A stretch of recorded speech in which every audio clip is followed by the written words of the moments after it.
The July 15, 2020 special meeting of the Development Commission to order at 6:33 p.m. Due to the Governor's Proclamation 20-28 prohibiting meetings that fall under the Open Public Meetings Act, such as the Development Commission, from being conducted in person, tonight's meeting will be held entirely remotely. The meeting is being live streamed on the city's YouTube channel, issaquah.gov/live, and on channel 21. The meeting will also be recorded and available for later viewing on the city's YouTube channel. For those members of the public on the phone with us this evening, welcome. We encourage you to follow along by watching channel 21 or the live stream at issaquah.gov/live. However, please note that there is a delay. So, meeting guidelines. Before we begin, I'd like to provide some virtual meeting guidelines. Commissioners, please use the chat to indicate a desire to speak by typing question or comment, then wait to be acknowledged by the chair. Please do not put any substantive comments in the chat. If you have technical issues during the meeting, use the call-in information in the meeting invite to call into the meeting. For any commissioners calling in, we will intermittently check with you to determine if you have comments. You can also press *3 to raise your hand. For all meeting attendees, please speak clearly and pause frequently. State your name each time before speaking. Mute your microphone when not speaking. For those using video, your microphone is muted when it is orange. For attendance, I'll now take a roll call vote of those commissioners in attendance. And I should announce, my name is Mel Morgan. I am the Vice Chair of the Development Commission. And Richard Soa, the Chair, is having computer issues at the moment. And so I'm stepping in as Chair for now. So commissioners, please say here when I call your name. Michael Brennan. I'm here. Kevin Price. I'm here. Richard Sanford. Here. Brooke Shore. Here. And Arthur Schulte. Here. The commission's alternate member, Arthur, will be serving as a regular member tonight due to the commission vacancy. We're also joined by the following city staff: Land Development Manager Lucy Sloman, Senior Planning Consultant Christina Hayworth, Community Development and Planning Director Keith Niven, Deputy City Administrator Andrea Snyder, Assistant Planner Doug Yormick, Deputy City Clerk Tisha Geiser, Recording Secretary Susan Lowe. From the school district, we have Tom Mullins, Issaquah School District Director of Capital Projects, who will introduce the ISD team during their presentation. So on tonight's schedule, we have the Issaquah School District High School and Elementary School campus at 4221 228th Avenue Southeast Community Conference. This is known as COM 20-00001 and PR I or J 19-00008. The community conference is an informal public meeting that serves as a code-required first step before the ISD may submit their full land use permits. The purpose of tonight's meeting is to generate discussion, raise issues, and propose creative options relative to the proposed project. The proposal is preliminary and may change as a result of this process. No formal decisions will be made at this meeting. The comments we hear tonight, as well as any written comments received before or after this meeting through July 22nd, will be collected into a report on the topics and issues raised. The applicant will then be asked to respond to all the topics and identify how they have responded when they submit their full land use permits. If you want to receive this summary, please send an email to the address scrolling at the bottom of your screen. In the future, after those full land use permits are submitted, staff will notify the public that the application has been received. and staff will review, write, and issue a staff report. This will be followed by a formal public hearing before the Development Commission and a decision by the City Council. These provide additional opportunities for public comment prior to any decision being made. I'd like to ask the city's senior planning consultant, Christina Hayworth, to make a presentation. Thank you, Christina. Commissioner Morgan. This is Christina Hayworth, and just give me one moment to share my screen, please.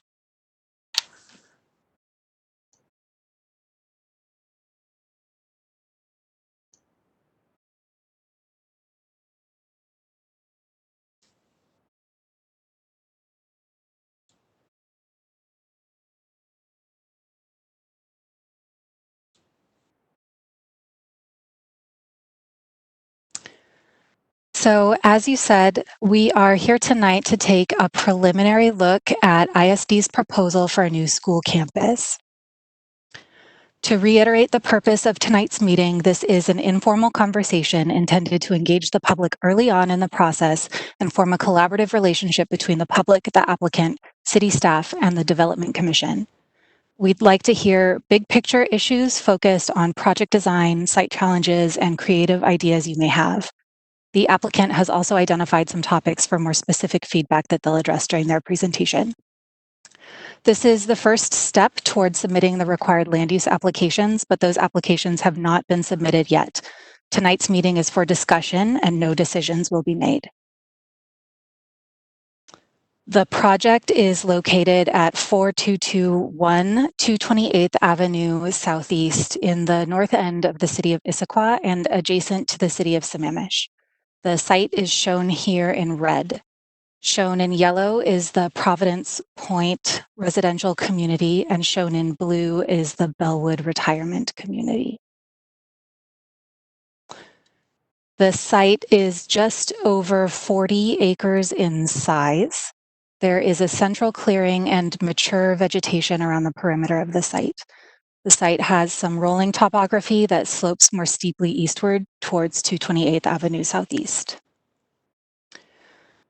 The applicant has identified 2 wetlands on the project site. Wetland B is in the west-southwest area, and wetland C is towards the south. As you can see in the top photograph and on the right, the existing vegetation does not fully screen the property from the Providence Point community. The vegetation does, however, screen views to and from 228th Avenue Southeast. Issaquah School District is proposing a new consolidated school campus on this site that includes a high school, an elementary school, a sports stadium, parking structure and surface parking lots, and a number of outdoor learning and sports areas.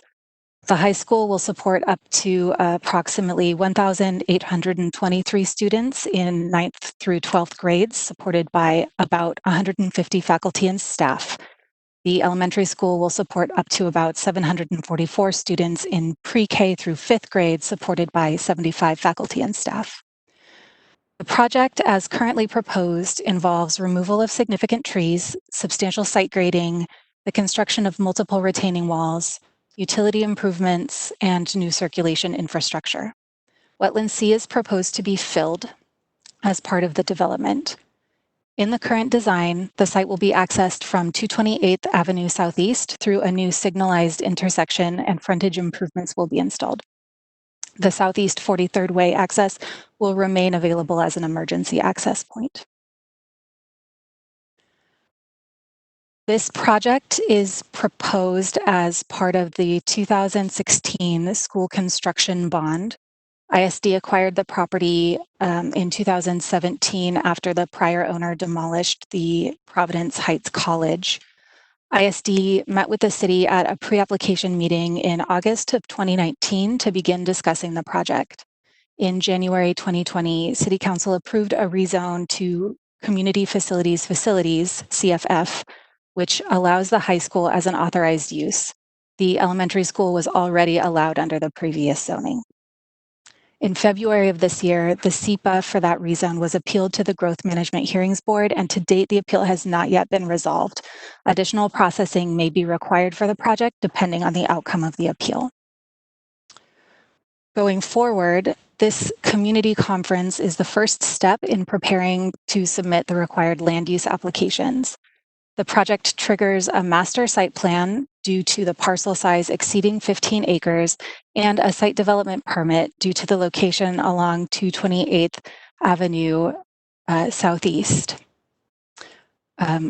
Apologies, I'm now on slide 8 for those following along, maybe without the video. The slide is titled Future Permit Requirements. The applicant has identified the potential need for modification of some code provisions, and those would require potentially administrative adjustment of standards applications. Those are separate applications with their own processing requirements and opportunities for public involvement. After land use approvals have been issued, the project will also require site work permits, building permits, and other construction permits. This project is also subject to SEPA review. Issaquah School District has indicated that they will act as lead agency to fulfill environmental review obligations. The City of Issaquah and the public will have the opportunity to review and comment on the environmental documents prior to any determination becoming final. The city will not be responsible for issuing the threshold determination or determining any mitigation measures.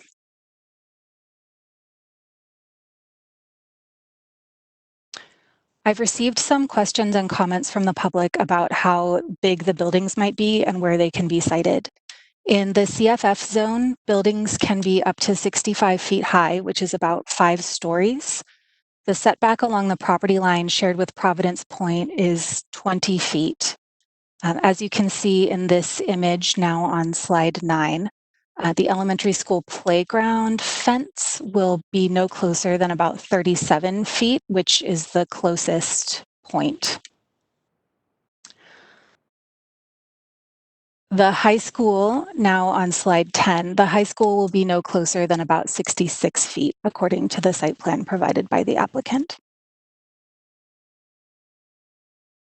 The building elevations provided in the application materials for the community conference indicate that the schools will be about 3 to 4 stories high, depending on the angle that they're viewed at. On the top here of slide 11, this is a representative elevation of the proposed high school, and on the bottom is a representative elevation of the proposed elementary school that shows how the viewing angle could change the perception of the building mass. The CFF zone requires compliance with compact schools regulations, including a minimum floor area ratio of 0.75. Floor area ratio is the ratio of building gross square footage to developable site area. And there's an image that illustrates this on slide 12. The total square footage of the building is divided by the site area, less unbuildable areas like critical areas and setbacks, and less outdoor academic curriculum spaces. The image illustrates how an FAR of 1.0 works in the absence of other regulations. In this simplified example, a 1-story building could cover 100% of the lot with a 1.0 FAR. A 2-story building could cover 50% of the lot, etc. The minimum FAR of 0.75 in the CFF zone was developed to ensure that large pieces of property are used well to accommodate the needs of the community.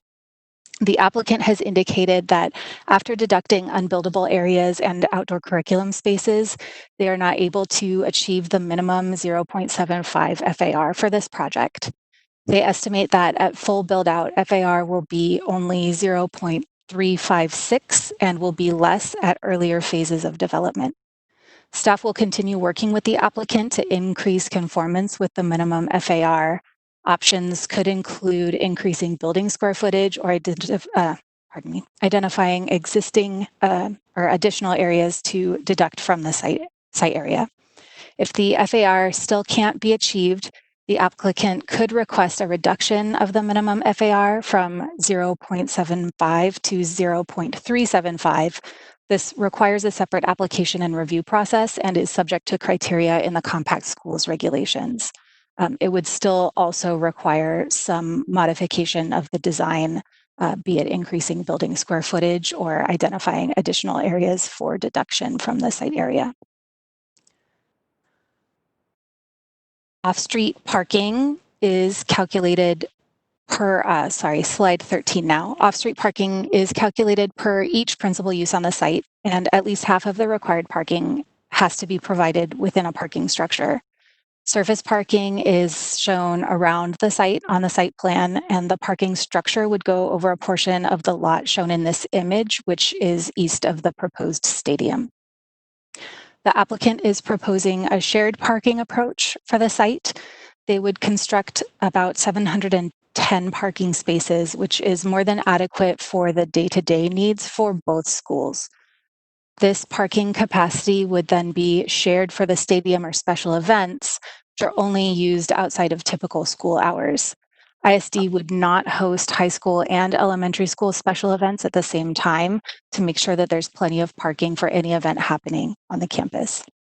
The shared parking approach would also require a separate application and review process that is subject to review criteria in the off-street parking standards. Slide 14, we've also heard some concern about traffic. The applicant did submit some preliminary traffic information. The 228th Avenue Southeast right-of-way is owned by the City of Sammamish, and the City of Sammamish therefore has the primary review responsibility for traffic and frontage improvements that might be part of this project. The City of Issaquah will provide a secondary review for potential impacts to Issaquah roadways. In the current design, the site will use a single driveway at 228th Avenue Southeast, where traffic will both enter and exit. A new traffic signal will control this intersection. Traffic impacts are most likely to occur during the AM peak hour of 7 o'clock to 8 o'clock because the high school start time is 8 o'clock. The applicant is required to work with the City of Sammamish to identify and mitigate traffic impacts. Moving on to slide 15, discussion on trees. The proposal requires the removal of significant trees to enlarge the central clearing and allow construction of the facilities. The applicant is required to retain 25% of existing significant trees on site and must maintain a minimum tree density of 4 significant trees per 5,000 square feet of site area. Replacement is required if tree density falls below the minimum requirement. The applicant is proposing to maintain existing vegetation around the site perimeter and does anticipate the need for replacement. They will interplant and augment the perimeter vegetation that will remain, and they will plant new trees in various landscaping areas around the site. The applicant might request modification of tree retention requirements, and if so, this would also require a separate application and review process subject to approval criteria. The last key topic that I want to discuss is retaining walls.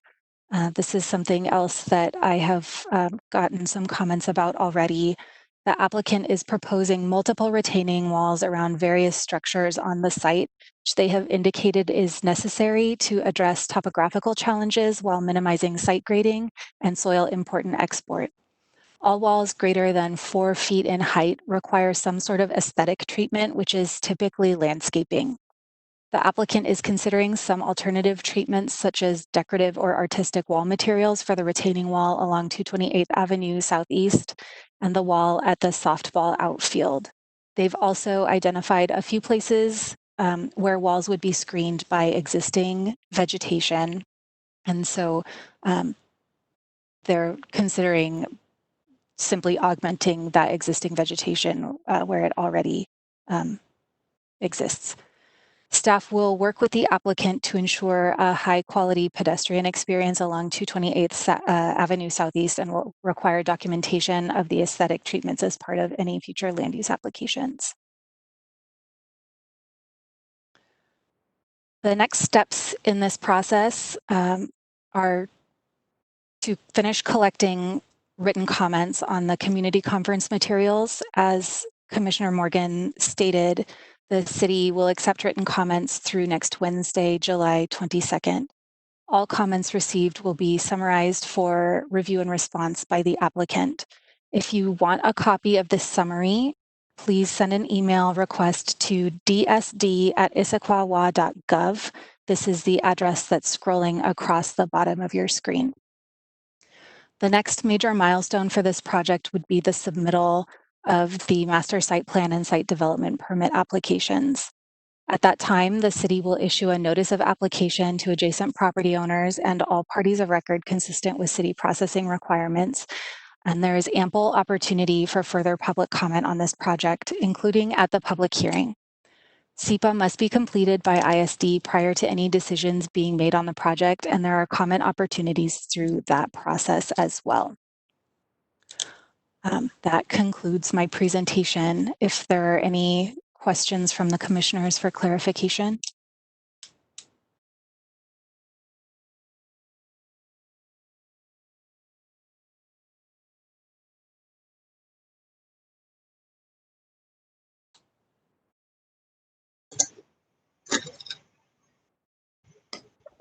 If you have questions, you'll have to unmute yourself.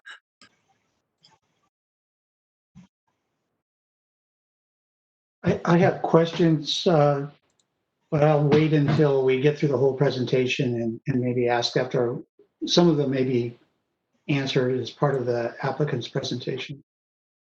Great. Anyone else? Thanks, Commissioner Brennan. So now, first I'd like to thank Mel for stepping in, Commissioner Morgan for stepping in, and my computer just would not work. I'm sorry, I apologize, but now I'd like to ask the applicant, Tom Mullins, the Director of Capital Projects for the Issaquah School District, to introduce his team and to make a presentation. Thank you. I'd like to introduce Michael Davis, who's the design principal with Bassetti Architects, and Todd Sowen, who's project planner with the AHBL. Tonight, Michael and Todd will be presenting the Issaquah School District High School number 4, Elementary number 17 project. Michael? Thank you, Tom. Todd, will you share our presentation, please?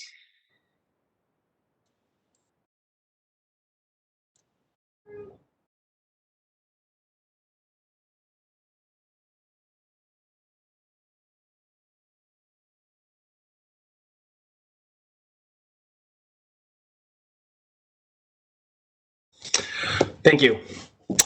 Well, first off, thank you for the opportunity to present the Issaquah High School number 4 and Elementary School number 17 projects for you today.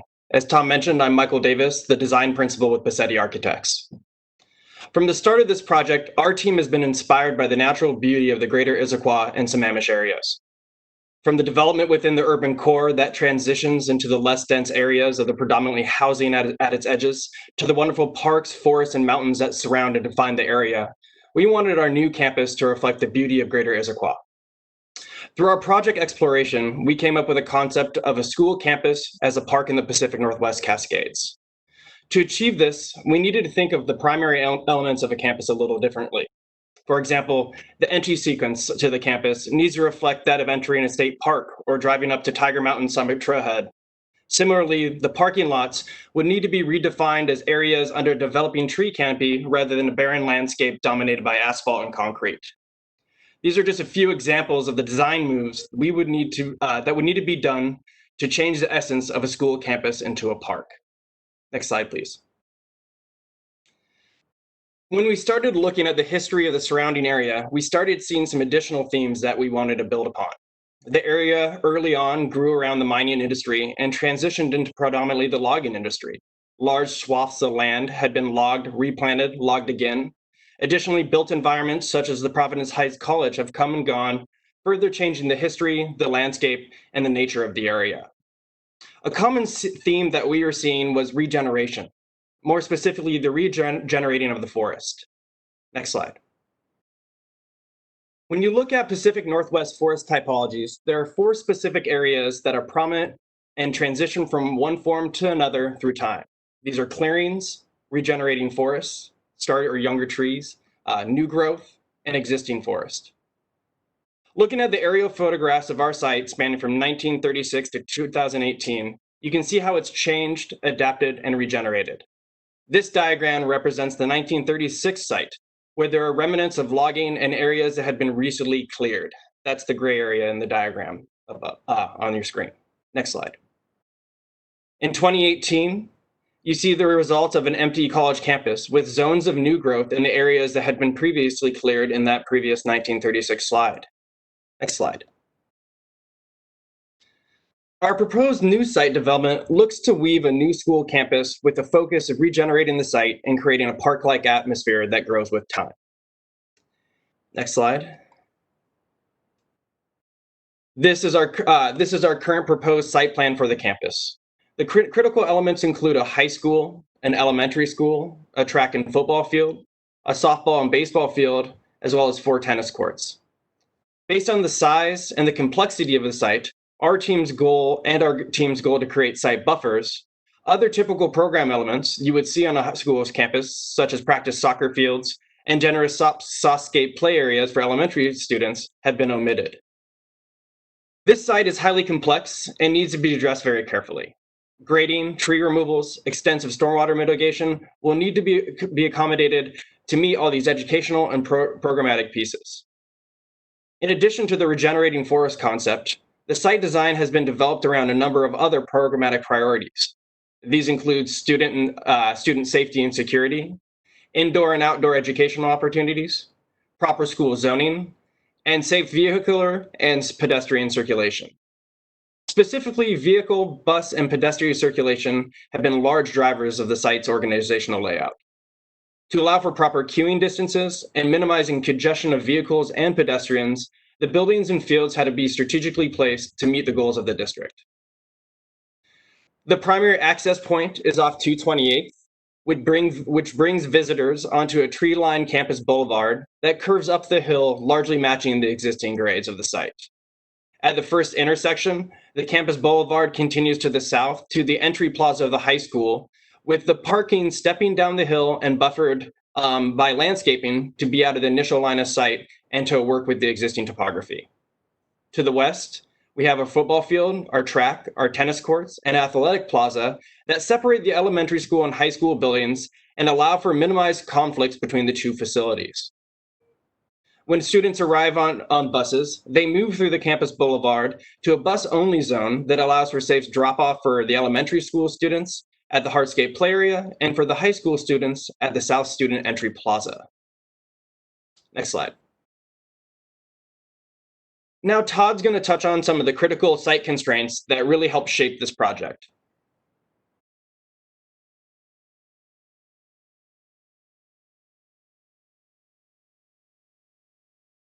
Todd, you're muted.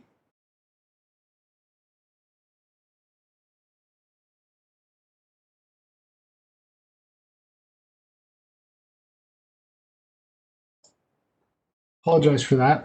I'm Todd Solwin. I'm a civil engineer with AHBL. So as Michael mentioned, the site has a number of constraints. I think there's like 5 main ones that we want to talk through today as kind of how we got to this portion of the design. The first one is the buffering. So Christina's presentation showed that we had some minimum buffering that we were required to do. We're proposing something significantly more than that as a way of trying to fit into the neighborhood and not have impacts to the neighbors.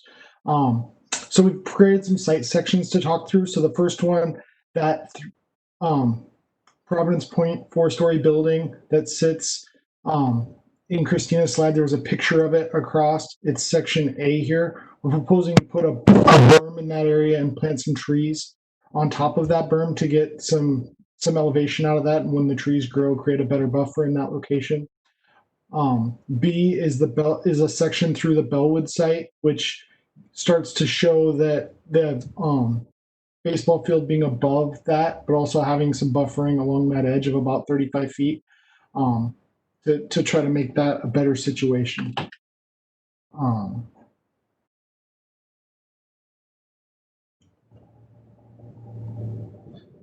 So we got 2 additional slides here. So section C is the back of the elementary school. This is one of the areas Christina pointed out in her presentation that we're proposing to put the wall at the bottom of the slope for the elementary school and use existing vegetation. We thought this gave us an opportunity to screen the existing wall with existing vegetation and screen the kids and that portion of it with new growth at the top of the wall. So that's one of the areas we're going to ask for some input on. And finally, section D is at the high school itself. We've been trying to work with the neighbors to come up with a way to better buffer that area. One of the ways we've talked about doing that is there's an existing access road that we'd like to provide vegetation and remove a portion of that access road or potentially all of it, and work with the neighbors to do that. The other big pieces of the site that are important, we do have a lot of grade change. It's about 80 feet of elevation difference from 228 up to the high school. And to meet all the programmatic needs of the site and be able to meet access requirements for ADA and other things, it's a challenge. We need a lot of space to do that. Next piece is the traffic and making sure that we do have the queuing lengths, that we're not backing cars up onto 228. So we've really worked on ways to get people off 228 onto the school site, which really drove the elementary school to the back of the site, not only from a traffic perspective, but also the safety part Michael talked about of wanting those two, the high school and the elementary kids, to be separated. And finally, the idea of flipping the football field and the parking is something that's come up a number of times in a lot of community conversations we've had. I wanted to talk about that one specifically. So the parking lot where it sits now for the high school has a decent slope across it. So it doesn't have to be a large flat object. Obviously, a football field is completely flat. So we're able to make up 25 to 30 feet in that parking lot. So that would be a large retaining wall at the front. We've also put parking underneath that to meet our structured parking requirements. So that allows us to make up 35 to 40 feet of elevation difference across that parking lot, which is a really good use of space and helps us meet the city's code and needs for the site, as well as allows us a space to use the football field to buffer the elementary school and the high school students. Michael? Thanks, Todd. So this is a sketch that shows the current proposed new campus from a bird's eye view. Obviously here, a lot of the landscaping will grow and change with time, but this rendering starts to show kind of the layering of landscape we're trying to introduce into the site. Todd just mentioned the parking lot there, which is predominant in this view in front of the 3-story high school. By placing it there, we're able to step it down the hill to maintain as much as existing grades as possible. But what that allows us to do by maintaining grades is keep as much existing trees to the east. And so you can see that larger growth on the left-hand side of the image. This is just a sketch at a place in time right now, and obviously we revolve out of this conversation. Thank you. So I think out of today, we really had 3 pieces we wanted. I mean, we want to talk about the whole project and anything anyone in the community wants to talk about, but I think there's 3 areas where we really could use some help. The first one is the FAR requirements, the floor area ratio that Christina mentioned. Really, we are struggling with that and trying to fit within those guidelines. Adding square footage to the building with the current cost of things is going to be challenging for the school district. So really would like to have a conversation about that. I think the landscaping and what that wants to be as far as existing vegetation, what the new vegetation wants to be, and how to tie that into the neighborhood and the community would be a wonderful discussion we'd like to have. And finally, the walls, the screening of the walls. Because we do have so many flat objects, we're really stressed with space. And as we started pushing the edges of this together based on the buffering that we're trying to do with the neighbors, we really ended up with a lot of retaining walls. And so if there's ideas people have of reasonings why we're doing things or a different solution, we'd love to hear that. So I really thanks everyone for your time, for coming to the meeting tonight and sitting through this. We really want this to be an open dialogue, and if we can answer questions and you can help us come up with a better project that's going to be part of the community for a long time, we'd really love that opportunity. Thank you. Okay, so this is Richard. So that's the end of the applicant's presentation. Do the commissioners have any comments at this point or questions? Clarifying questions?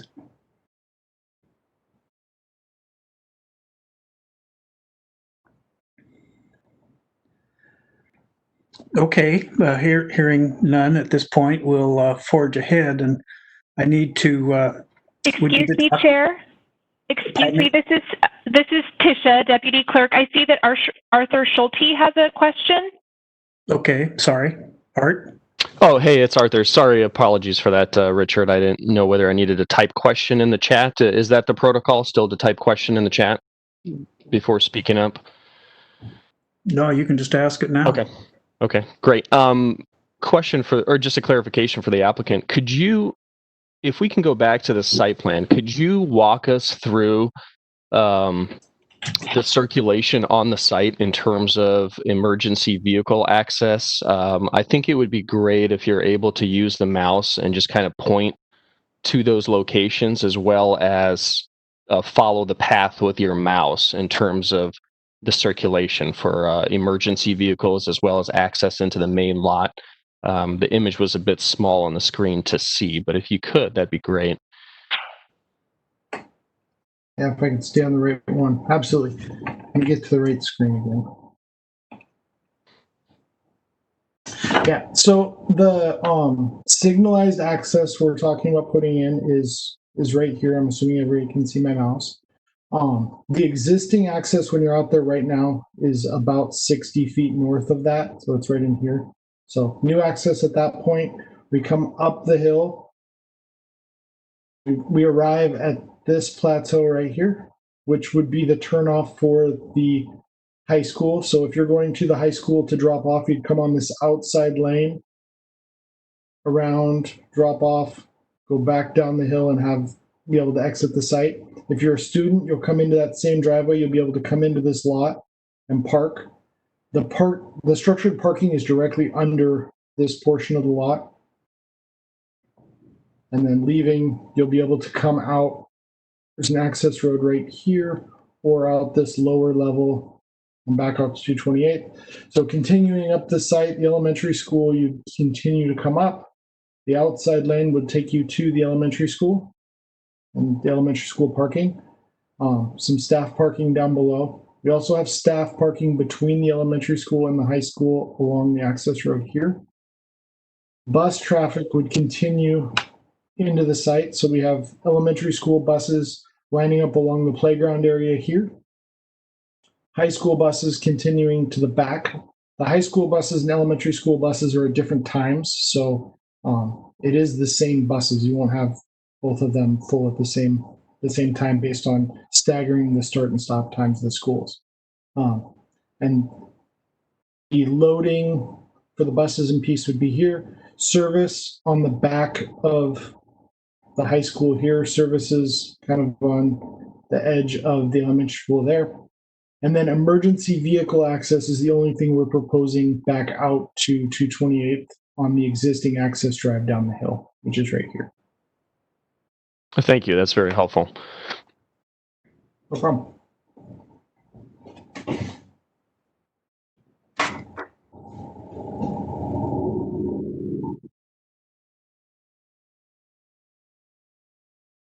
Other questions or comments? Hello, this is Richard Sanford. Following up on the circulation, how do the buses exit after the drop-off down at the bottom there?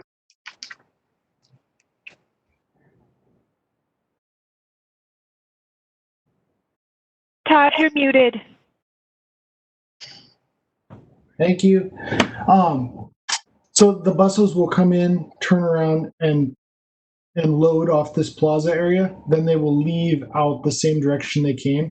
The nice part about the way this is set up is that the buses will have the right of way because everyone else pulling out will have stop signs. So the buses will get to leave first, which will incentivize people to take the bus, hopefully, and come out to the light and then turn and then disperse through the community to take the kids back home or where they need to go. Okay, thanks. And is any access to this campus by bicycle or on foot anticipated? Was that part of the circulation study at all? So we have a requirement to provide pedestrian access to the right of way, which we've done. So we've got it in a couple of locations. We've got sidewalks that along 228 along our frontage and then up into the site. We're also proposing a bike lane across the frontage of 228 based on Sammamish's frontage requirements. Into the site, we'll have pedestrian access up this road to both schools. The ADA path, the only place the ADA path actually works to meet slope requirements is actually this corner. So we're proposing an ADA path up to the back of the school into the southern entry of the high school, which would continue down to the elementary school. Okay, just one more. I was wondering why you chose that particular location for the internal access drive. You said that there was another existing drive 60 feet from that.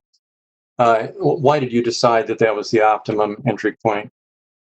Yeah, so really it's a combination of trying to get the get into the site elevation wise and not eat up a ton of space on site with roads. So if we start moving that road farther south, it eats into where we have the parking and creates more grading challenges. If we move it further north, there's an existing access about right here to 40th there that we need to try to stay away from so that we're not causing impacts to them. So it really fit.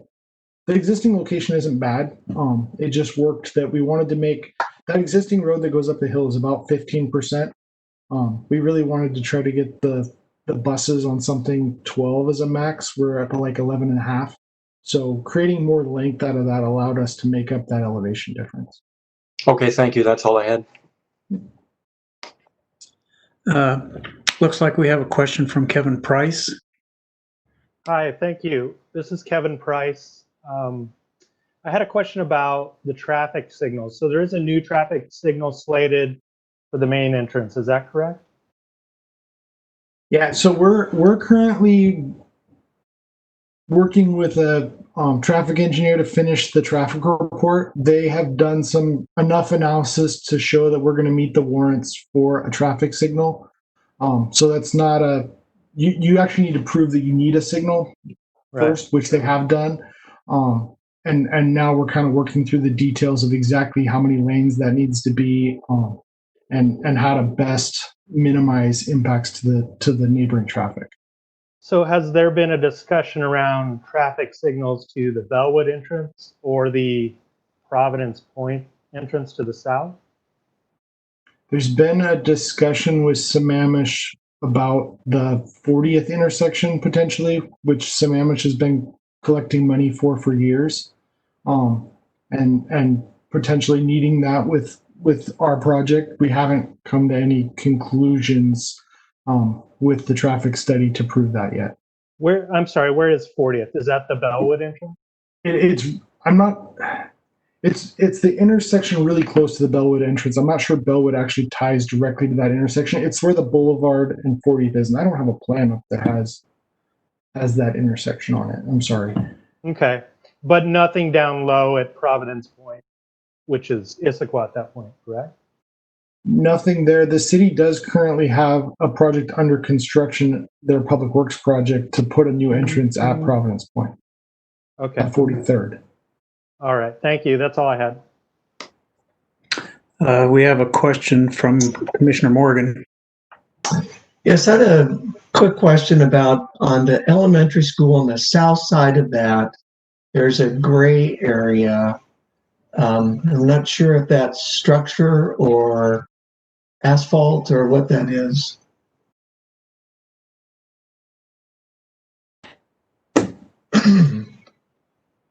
I'm sorry, can you repeat that? Over to the left on the south side of the elementary school. Right there, correct. Yeah, so that's it's outdoor hardscape play area. So the way Okay. the elementary school works, we'll have like hopscotch and basketball and all those pieces here, and then their grass field is kind of south of that. So that Right. that is part of their playground area. Thank you. And then I think the package says there's no lighting plan right now. Would the only field lighting be for the track and field football, or would there be lighting for the baseball, softball fields as well? We're not proposing to light the baseball fields. We are proposing to light the tennis courts as well. Okay, thank you.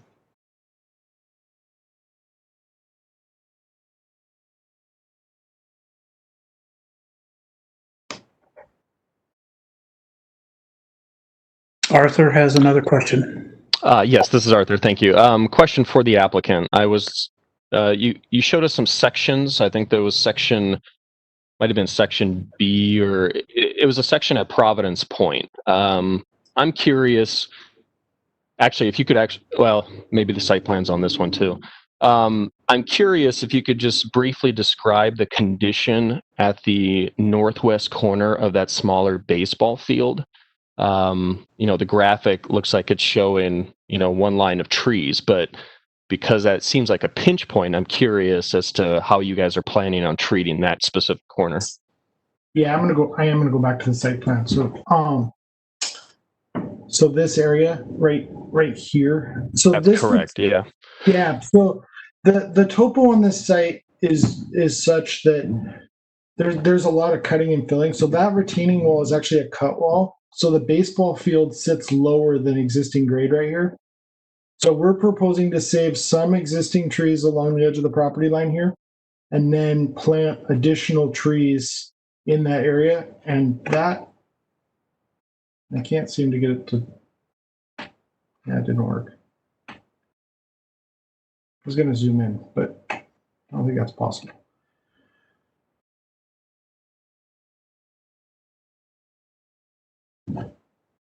There. There's actually like 40 feet between the field and that property line. So there's actually a decent amount of space. The site plan really does make it look a lot smaller than it really is. I mean, the site is quite large, so there's a pretty good buffer along there, and that field does sit down, so they'll be looking over the top of it. I understand landscape's still in development. Do you have an idea of the heights of trees that you will be proposing in that area along that whole stretch of the boundary? Yeah, we've kind of gone back and forth with ideas of this. Some of it's the economic piece of needing to provide trees that are readily available that we can get, because we are going to need a lot of trees to plant. The other part is the smaller trees you plant seem to do better when you actually plant them. So we're probably going to have some in the 8-foot range. We'll probably have some in the 12 to 15-foot range.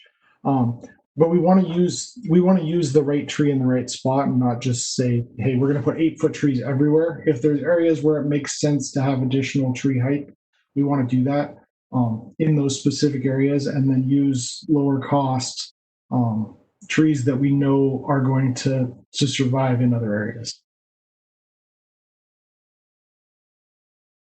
Okay, thank you. We have a question from Commissioner Brennan.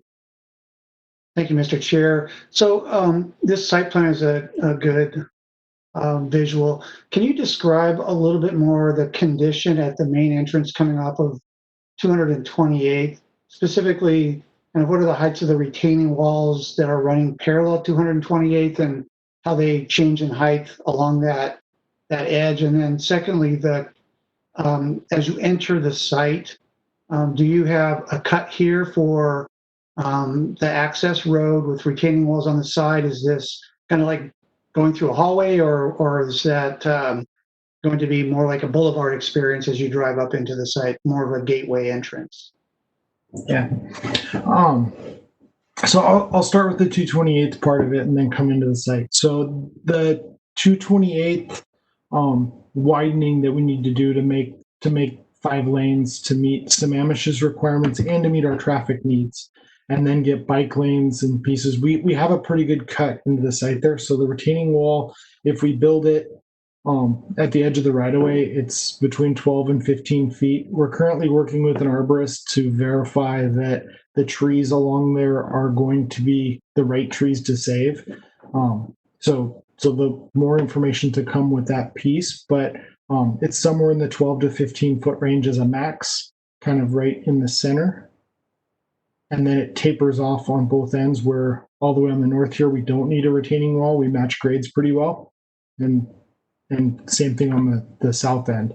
As you come into the site, we've taken some trees down on both sides, so it will not feel like you're driving down a hallway. So our tree save area is actually this dotted line that kind of goes around here, and the same thing on this side. So we're taking out some trees on both sides to allow us to do gentle slopes and really make it feel natural. There's a retaining wall that sits below this access road. There's actually 2 of them. There's a 6-foot and a 4-foot retaining wall right here that comes into the site. So on this side, it'll feel very, very natural when we drive in. The bottom of the baseball field right here ends up with an 8-foot retaining wall right on the corner, and it grows to about 12 feet over on this edge. And we're proposing that 12 feet actually made up with an 8-foot and a 4-foot wall. So really trying to keep things down in scale so we don't have this massive wall of MSC wall to stare at. Thank you.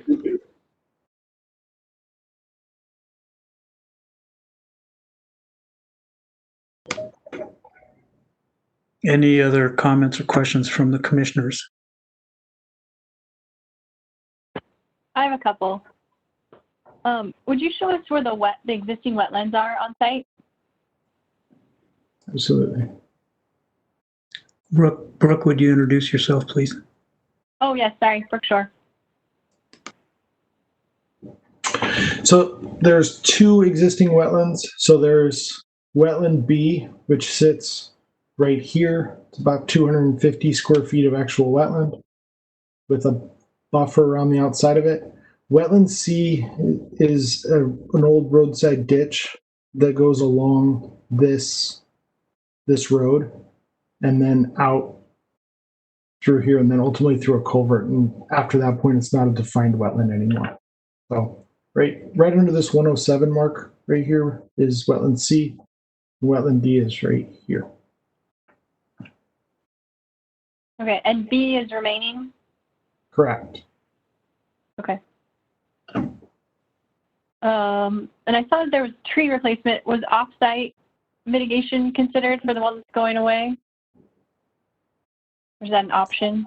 It's definitely something we've talked about.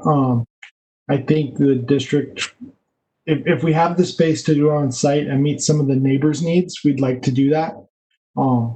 If we run into not enough area to put it on site, I think we would explore that option. Okay. And then the basic treatment versus enhanced treatment for the stormwater runoff. I think there in the report there's something about the threshold for enhanced treatment was greater than 50% of pollution generated impervious surface. Does that seem right? I was wondering if you and the employee and student parking was excluded. If you include those, is it still below 50%? Yeah, so our idea really is we want to treat the right stormwater. So we're treating a lot of the stormwater to an enhanced level. We don't want to blanketly say the entire site needs to be treated and not do a good job of using the money available to build this. We want to put the money in the program if possible. So the change for the student version, if we need to provide enhanced treatment for this lot, it would just change that specific area, not the entire site. So I think there's a way to get through that with the code without triggering the entire site to come up to an enhanced level.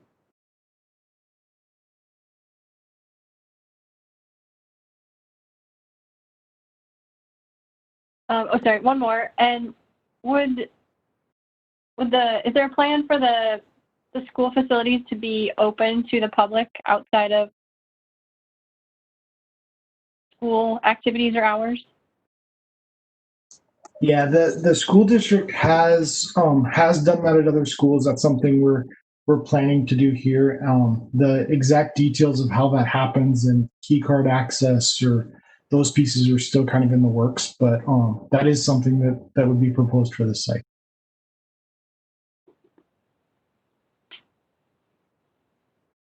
Okay, I'm good.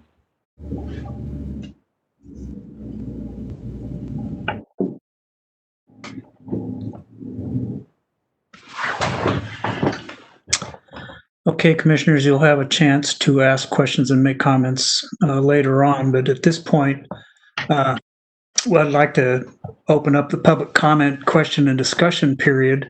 And we're going to be taking public input on the proposed schools, and we want to hear your concerns and suggestions for this project. It's one of the few times that you're going to be able to upfront be able to make your interests and wishes and concerns known, and in enough time in advance to be able to accommodate some of those changes if necessary. And as a reminder, this is an opportunity for preliminary input on this project. A significant number of emails have been received. The comments we hear tonight, those previously emailed comments, as well as any others received through July 22nd, will be incorporated into a summary report of the topics raised during this meeting. The applicant will be asked to indicate how their full land use permits respond to these comments. This report will also be provided to the Development Commission and Council when the full land use permits are sent to them and for the recommendation and decision. After approximately 30 minutes of public comment, we'll ask the applicant to do their best to briefly answer questions posed. However, they will not be able to address all the questions this evening due to limited time. However, they will respond to the topics raised in the meeting summary. If you want to receive a summary, please send an email to the address scrolling at the bottom of your screen. When we will then repeat 2 more segments of 30 minutes of comments followed by a response period of about 10 minutes. And then we plan on ending about 9:30. For the members of the public joining us tonight to make comments when recognized, please, if you're also watching the presentation on your computer or TV, please turn the volume off, unmute your microphone. *6 may be an option on your phone. State your name, address, and relationship to the city. Speak clearly, pause frequently, and limit your comments. Right now, we're thinking about 3 to 5 minutes. And then remute your microphone when done. If you do not respond after your name or phone number is called, or if your connection is lost unexpectedly, the meeting will need to proceed. You're encouraged to rejoin the meeting if able. For those who have joined us tonight and would like to speak but did not sign up in advance, please press *3 on your phone, and we will call the first 6 digits of your phone number when it is your turn to make comments. So Doug, can you please announce the first speaker? Yes, I can. This is Doug Yormick, Assistant Planner with the City of Dave Osmer is the first commenter. Meeting, if able. For those who have joined us tonight and would like to speak but did not sign up in advance. This is Tisha, Deputy Clerk. Dave, we're ready for you to make your comments. If you could please mute the live broadcast, please. I'll unmute you. You're unmuted now.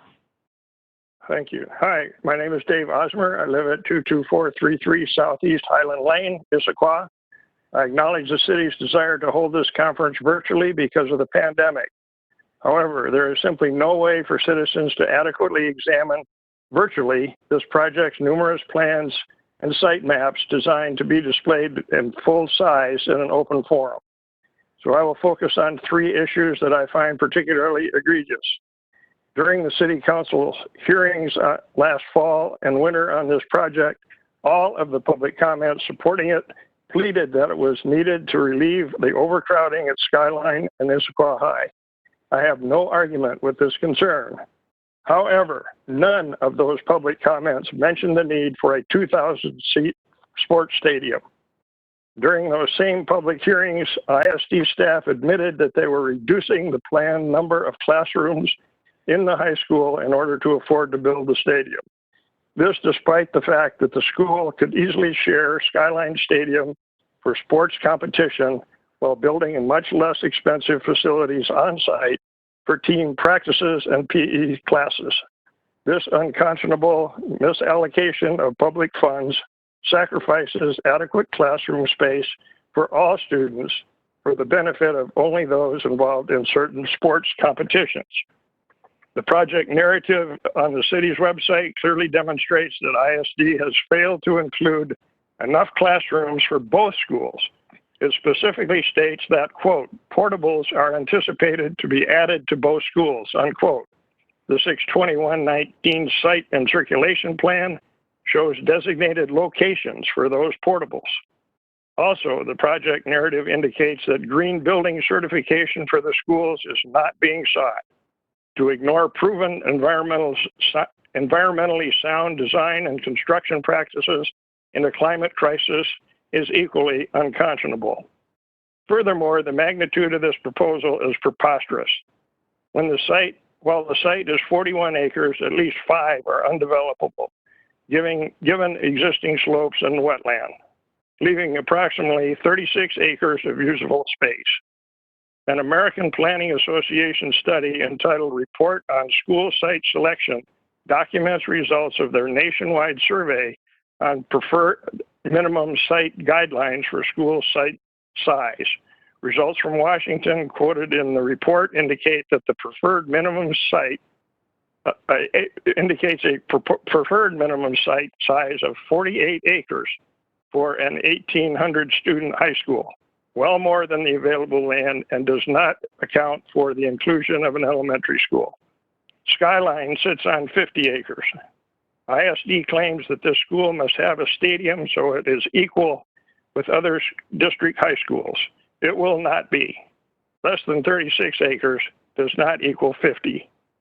Finally, the current pandemic is radically changing the requirements for school facilities to operate safely. Who knows when, if ever, current design will be applicable in whatever the new normal turns out to be.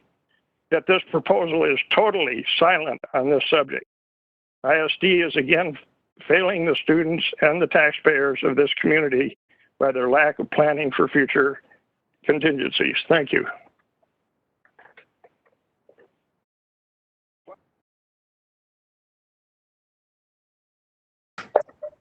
Thank you, Mr. Osmer. Next comment. By the way, we're trying to limit comments to 3 to 5 minutes, so I'm not sure who's next. Next is Roberta Brown. Thank you for offering this opportunity. I am following up on Mr. Osborne's comments with 2 comments. First, it's clear to anyone viewing this layout that we, in fact, are in the presence of a massive sports athletic complex. A complex which, if you simply look at the area set aside for shot put and disc throwing, it is comparable in size to the entire area, if I'm right, designated for elementary school playground. This says nothing about the centerpiece of the entire layout, this hulking 2,000-person stadium complex.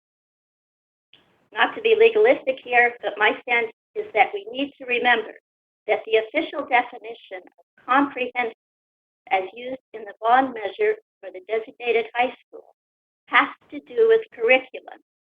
It means a school that incorporates a full range of courses, from technical to advanced placement and college prep, as opposed to more specialized schools such as technology only. That is to say, comprehensive does not in any way allude to the inclusion of extracurricular activities. These activities have nothing to do with the bond issue we voted to pay for, nor does the stadium. Now that said, we all assume that a school would have some limited extracurricular and intramural teams, along with clubs like debate, drama, foreign language, you name it. This is all part of the American tradition.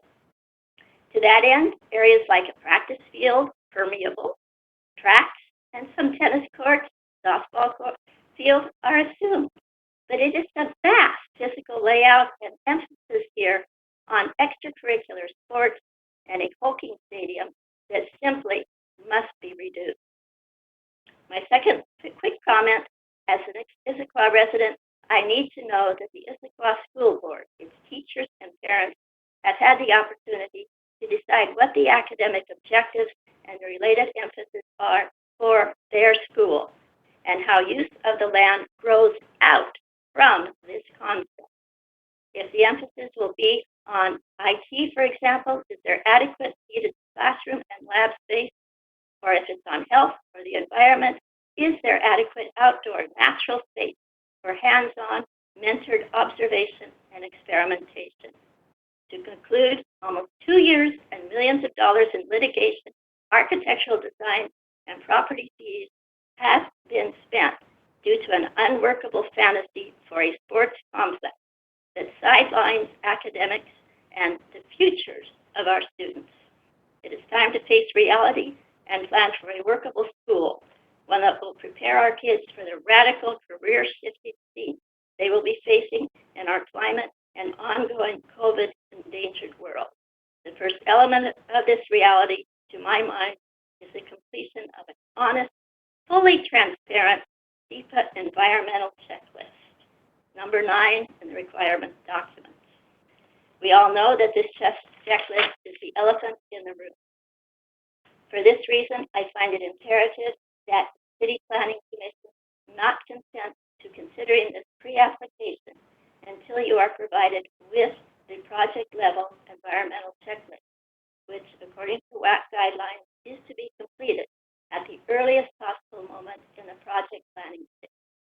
This moment is long overdue. Thank you very much.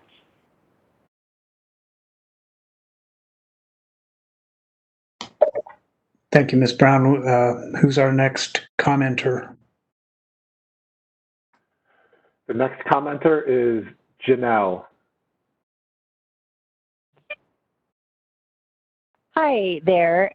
My name is Janelle Tamaela. I am a resident of Issaquah. My address is 23390 Southeast 52nd Street, 98029.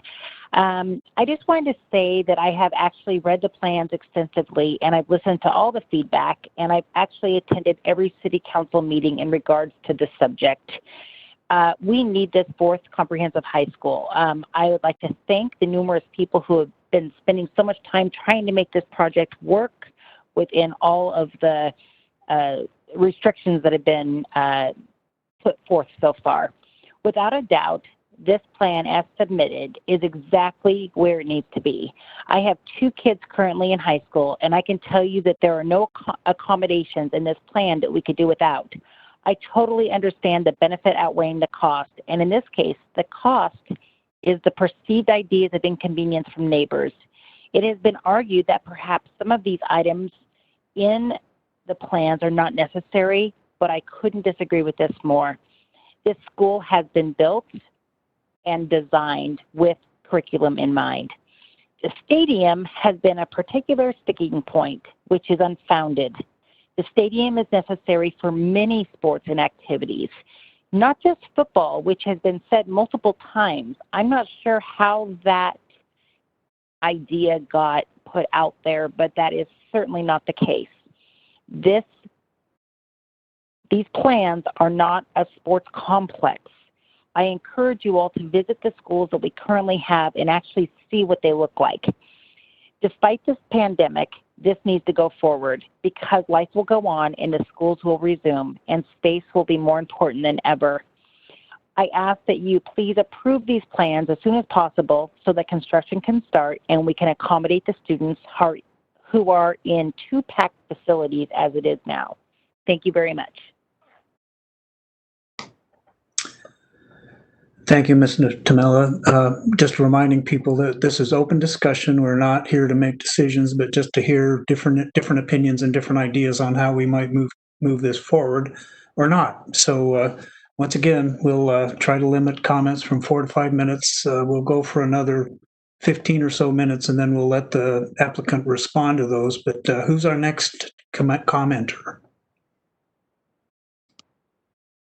The next commenter who signed up is Richard Johnson, but it doesn't appear that he's on the call, but just in case I missed him, I wanted to give him an opportunity. And it doesn't appear that he is on. So the next commenter is Connie Marsh. Okay, so hi, Connie Marsh.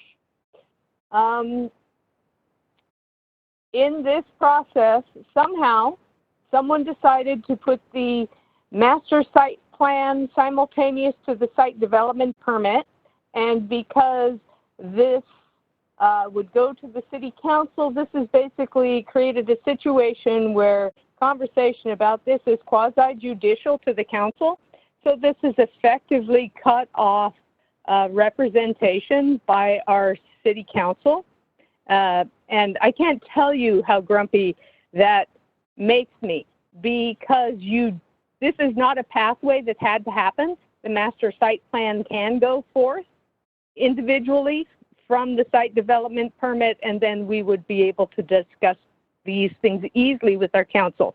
But you bring it up and they say we can't talk about it. We need to solve that problem, and we never need to let that happen again. So that needs to be a future code change if you can't change it now. So with the amount of grading need to be done on this site, I just don't really see how the existing trees that they are pointing out that they're going to change, they are actually going to be able to keep. They are likely to need, I don't even know if it's an administrative adjustment of standards. It might even be a variance if they want to take out too many trees. And so you would need to examine the code correctly to understand what the process is for tree removal. Now, I was sort of amused by the regeneration topic, because in 80 years, most of us will not be on the planet anymore, and that is when most of the trees will get to the size that they are right now. I would instead use the Bellevue College concept, which is where they actually keep and build amongst the existing trees and reduce the grading and use their buildings to take up grade. So does the grade school take up grade? Does the high school take up grade? Can parking be underneath the high school? Can the parking be tiered more so that the tennis courts could be on top of the parking lot? And I agree, we don't need a sports field. Interestingly, this compact school guidance is part of our comprehensive plan, and one of the things that is supposed to be discussed is when you do a compact school, you're supposed to say, yeah, maybe we don't need some of the components that we typically have in a school. And that remains unaddressed still, because the school district seems to want to just build the same styles of schools that it always builds, which is unfortunate. So I'm going to go quickly to stormwater. You know, the stormwater drains to Laughing Jacobs Creek, which is one of our last kokanee-bearing streams that we have. So beyond enhanced, I think it needs to meet sensitive lake standards. And when you look at the ability to actually increase the conditions on water quality in the stormwater management plan, the city can decide to do that as long as it has a reason for it. And I would say the kokanee are a very adequate reason for doing that. To say that the students are employees is well, they don't get paid now, do they? So then I was worried about the placement of the grade school, because doesn't the placement at the far end of the lot make it so that really no grade school student could walk to school, which seems like an unfortunate concept. So then I saw on one of the original slides that the buffer was going to be 15 feet for a critical area buffer, and I haven't seen any of the critical area reports. I have not seen any of the geotech reports, so I would ask that those be popped up immediately for review, because it's very hard to comment intelligently without appropriate information. Then you don't need lights for tennis courts, because most of the time you play tennis in the dry season and it's dark till 9 o'clock at night. You don't play tennis too much in the winter. So I want to reduce all of the grading so that you can keep more of the trees, and don't reduce the FAR, because our intent is to try to get a new form of school that does not take up so much land, because we are out of land and we have to rethink how we do schools altogether. In the light of that pandemic, I just think all of the programming for school needs to be reconsidered, and that should change the school forms that you need. So you don't just want to go forward blindly. And I'm almost done. What are the tallest walls? Then last, this is a horrifying format for conversation within a community conference style. And I think we can do far better than that. And if I was on Development Commission, I would be asking for a much, much better pathway. Thank you.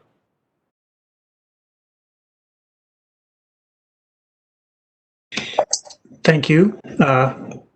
We need to have another commenter. Yes, Richard Johnson, who we passed over before, who wasn't on the call, is now on. So Richard, you're next.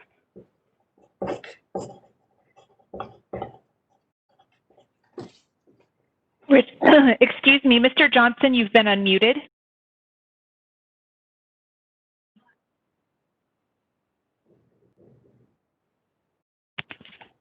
Mr. Johnson, are you on the line with us? I am. I'm sorry, I had trouble dialing in. That's no problem. It is now time for you to make your comments. You have 4 to 5 minutes, so please begin. Okay. Okay, thank you. I just want to echo what Mr. Osmer and Ms. Marsh just said.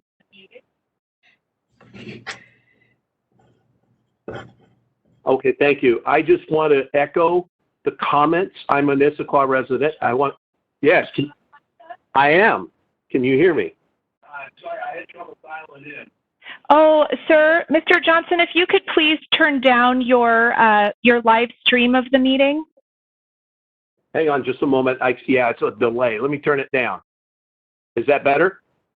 It is. Yes, thank you. Okay. Oh, sorry. I apologize. I'll be brief. I just want to echo. I'm Richard Johnson. I'm a resident of Issaquah. I wanted to resonate on Mr. Osmer's and Ms. Marsh's comments. Please take counsel of what they are telling you. And that is all I want to say at this point, so I can let you kind of catch up on the lost minutes. And thank you for fitting me in after I had problems getting in. That's no problem. Thank you for your comments. Next commenter. David Reeve, who doesn't appear to be on the call right now, but just want to give an opportunity in case I missed him.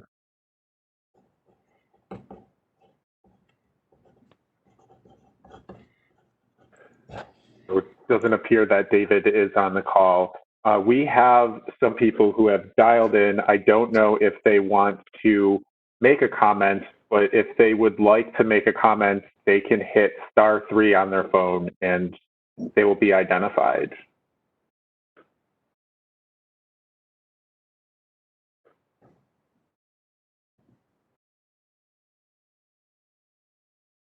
And this is Tisha here. I'm monitoring the phone-in callers. I don't see that anyone has raised their hand to make comments. I'm just going to take one more look here to see if anyone has pressed *3. And it doesn't look like we have anyone else on the line at this time that wishes to make comments. That's excellent. So we'll give the applicant about 10 minutes to respond to the comments that they heard, and then we'll move on to getting clarifying questions and comments from the commissioners. So applicant, it's your opportunity. So thank you for the comments and the opportunity to, I guess, have this discussion. So a number of things brought up. I think I'm gonna start with the compact schools piece, and kind of where we are with things we have cut out of the school. So you guys have heard us talk about the topography challenges and other challenges we have with the site. There are things we've done to this to try to meet the compact school requirements. So normally a high school like this would have 6 tennis courts. We've cut the number of tennis courts to 4 as a way to get to that. We'd normally have practice fields. We don't have any practice fields. We're going to have to stagger the practice events with everything else happening on the site. The baseball field is normally you'd have a 300-foot outfield. We have 285 based on just site constraints and trying to create buffers for the neighbors. The school reductions in classrooms that were really made to try to help with the budget of those. We are planning for future expansion of the school, which is why you're getting the bigger numbers. We're going to open with something closer to 1,400, but for the high school and 550 for the elementary school. But we really want to be transparent and make sure everyone knows that we're likely going to add to that in the future, and whether that's portables or that's in addition to those schools is a determination that's going to have to happen at a later time. But we want to make sure we have the ability to do that as part of the SEPA process. We are working through that SEPA process and we'll be getting a draft out shortly. We really wanted to get through this process and make sure everyone had an opportunity to comment on the site plan before we started nailing things down. If the concern would be if we went too far with the site planning and wanted to make changes that could cause us to make changes to that SEPA document, which can be a painful process. So we wanted to make sure we had the right pieces in first. The grading difference, using buildings to make grading changes, is something that is included in our proposal. So the elementary school actually steps down the hill. So the wing closer, I'm going to use my mouse so everybody can see. So this wing is 3 stories. This wing is 2 stories. The second wing of the elementary school is on grade here. So you actually can walk down or up. It makes it really nice for the kids to be able to get to those central facilities at the front area here. Because they're closer, they're not going down 2 flights of stairs. You're either going down or up 1 flight, which is really nice from a program standpoint. It also makes it so we fit the site better and we're not towering over what's happening next to us. So that, I think that piece is really important. The other part was the stormwater that I guess I want to talk through a little bit. And so the comment about the students aren't employees, I think the way our report was written was probably a little still needs some massaging. It is a preliminary report, but really the idea that the stormwater code makes is that if you have a commercial lot, which the school site falls under that definition, then you need to provide enhanced treatment unless it's a staff parking area. And the reason that designation is there is not because of it being staff, it's because of the amount of turnover you get from a staff parking lot. So the idea that the students would come in the morning, stay all day, and leave in the afternoon and you'd get 1 trip per spot or 2 trips per spot, similar to what a student or a staff parking area would end up with was the correlation we were trying to make, not that the students are employees in any way, shape, or form. We're in agreement that if enhanced treatment is what the city deems necessary for this site, we'll work through that with the city. And I mean, we want to do the right thing for the environment and all those pieces, but we also want to be mindful of taxpayers' money. So if there's ways we can do that using the existing vegetation and things, we're going to look at that. And the other piece, the stormwater, I don't know that we talked in the presentation about it at all, but we are taking this back to existing conditions for a forested condition where we release stormwater. So the runoff from the site is actually going to go down as part of this project, and we're proposing not to discharge a bunch of water to Providence Point. We're actually going to take the stormwater that would naturally discharge on this property line and take a lot of it out to 228th and go around Providence Point. Really, we want to be good neighbors. We want to make sure we're not creating adverse impacts to anyone else. And that's a way we've been able to, engineering-wise, come up with a solution that we think will better serve the neighbors.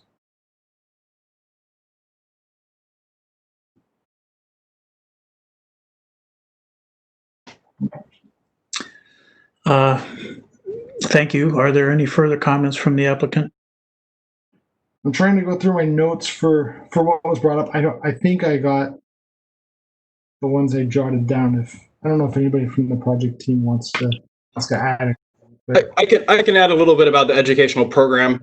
One thing about this high school, we actually went extensive efforts in studying various layouts, try to get the most compact high school possible. We actually modeled this after a community college approach, going very vertical and less spread out. So if you see look at Skyline and Issaquah High School, for example, they spread out in wings. There's multiple single-story and double-story spaces. This is a very tight campus, stacking elements on top of each other, so we don't actually create more impervious area that's unnecessary. The stacked parking actually is a big driver as well for limiting the development of the site. And one thing to note is the stadium and the athletic amenities never took away from the educational program and are meant actually to support the educational program. The PE activities and physical education, as well as outdoor learning opportunities, were distributed around the site so kids could engage the site for learning in a safe, secure way. The high school itself has multiple hands-on learning opportunities. It reflects a 21st century learning environment that is top-notch as comparison to other local high schools. As well as when you look at local high school areas, yes, there's data out there saying ideal site area of 50 acres for some schools. That's not actually very common in our region, especially in the Puget Sound region and reaching into the suburbs. We're often in the 20 to 30 acre high school sites. The other comment is, as much as there is grading, we try to take advantage of where there are flat portions of the sites, as well as areas that can meet our ADA needs. So the high school's location, its elevation, the elementary stepping down the hill, that's all tied to where there was area that was flat and we could accommodate the new school, but also can make accessible connections throughout the campus. Thank you. Okay, I'm going to close the public comment period in just a minute, but I want to just ask if any of the applicants have thought about it and maybe want to make a comment, or they've changed their mind, or they want to say one more thing. We can accommodate that because we have the time to do it. So if anybody's been on that didn't sign up or didn't want to talk and has changed their mind, this is the time to do it. And Chair, this is Deputy City Clerk Tisha on the line. So if there is anyone on the phone who'd like to add to their comments or make comments, please press *3 on your phone and we'll go ahead and unmute you. We'll take a minute to monitor the callers.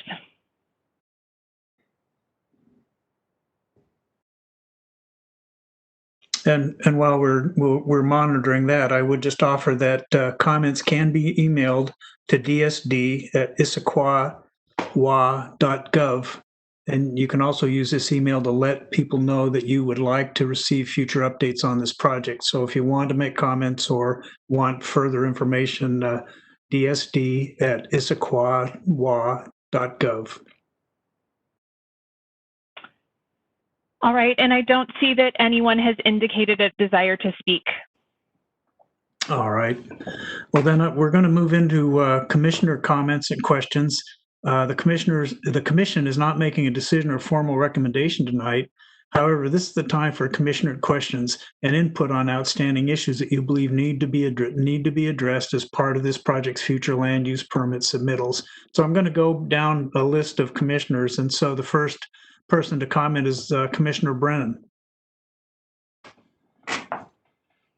Thank you, Mr. Chair. So just some questions, some additional questions. There was a comment about kind of sustainable development or green building and lack of that integration into the project. And I was wondering if that is in fact the case, or if the design team is actually working to do some sustainable development on this site. I think back at the Issaquah High School reconstruction that happened a number of years ago, and there was a significant amount of effort put into adding sustainable development features, rain gardens in the parking lots, green roofs, and other elements that actually integrated into the learning environment.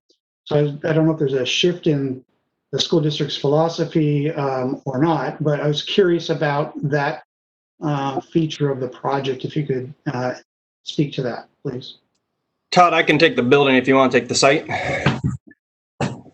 So yes, actually, part of our design process is organized around sustainable development of the building.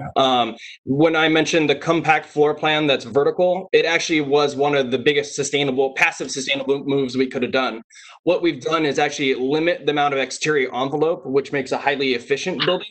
So the more ins and outs and the more square footage of wall you have on the exterior, the less efficient and the less heat gain and loss you have out of your building. So the tightness of plan and the verticality actually is a big sustainable move. We actually looked at doing passive daylighting for all of our classrooms. So we have ample windows that face north that control the heat gain of the building. And where we have south-facing windows, we have sunshades to control the light.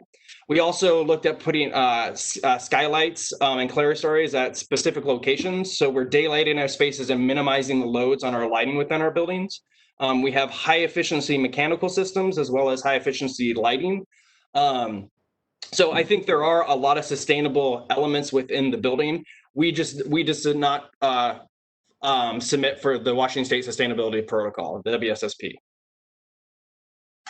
Yeah, from a site perspective, I think we probably didn't talk about it as much as we could have during the presentation, because the code has gone so far in the last 10 years or so that we do have rain gardens and things located on the site to treat stormwater. We're trying to minimize the footprint of impervious surfaces. We're using pervious materials for the track and around the outside of the sports fields. So there's things we're doing that we're definitely not talking about because I think the code has come a long ways, and those are basically requirements at this point. So thank you. So I'll ask another question, then I'll pass it off, and I'll probably have some additional after other commissioners weigh in.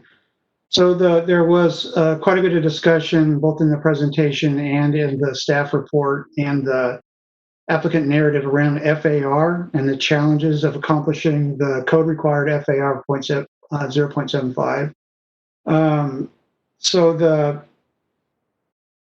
Can you speak a little bit about what you're suggesting in opportunities to try to accomplish that?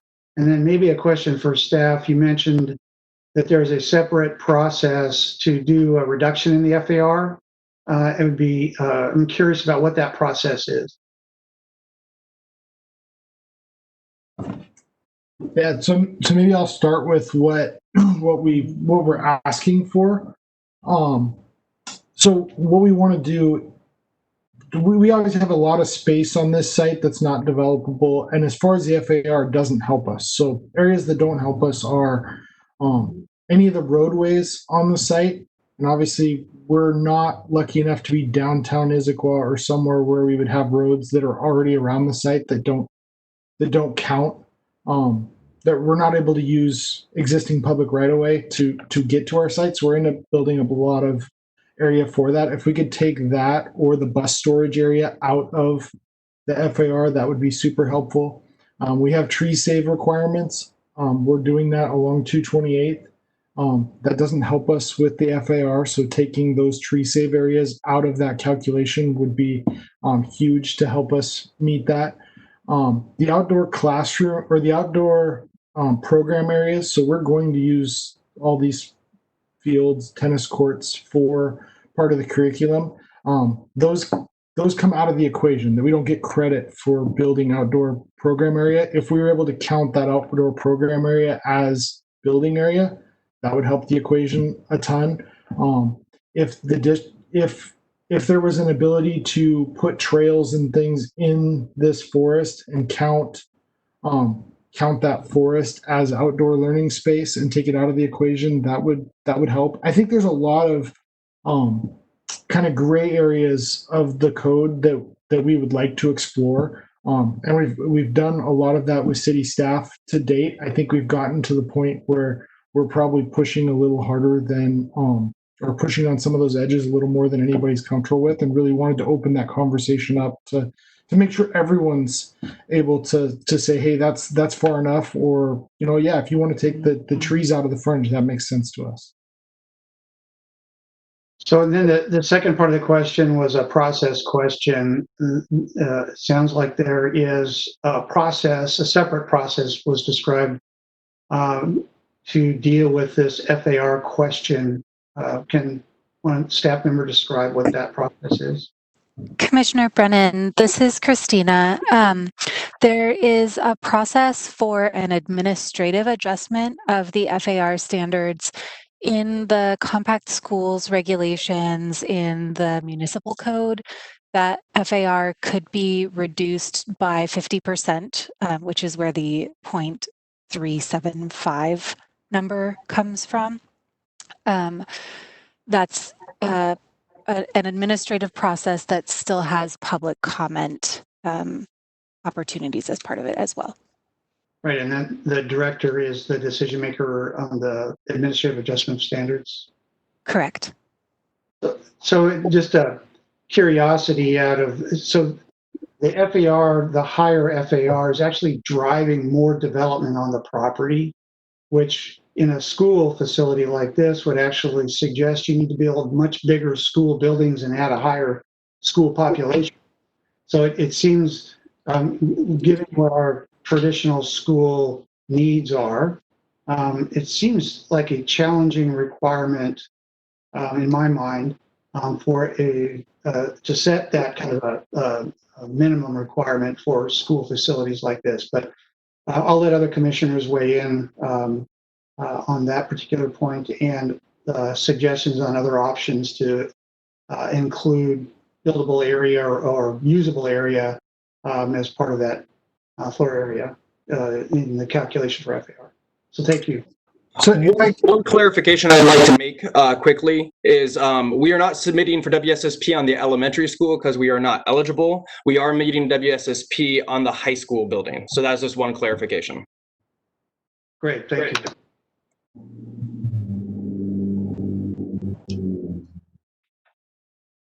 Okay, Mel, Commissioner Brennan, are you done for the moment? Yes, Mr. Chair, I'll pass the microphone. Okay, Pat, we'll pass the microphone to Commissioner Morgan. Thank you, Tersoa. A couple questions. One on the staff report on page 17 of 19 in the report. Under the sports field lighting, it says, I think third sentence, these standards restrict lighting levels to no more than 5% of the illumination the Illuminating and Engineering Society of North America publishes for high school stadiums. Is that intended to be spillover or? didn't understand what that meant.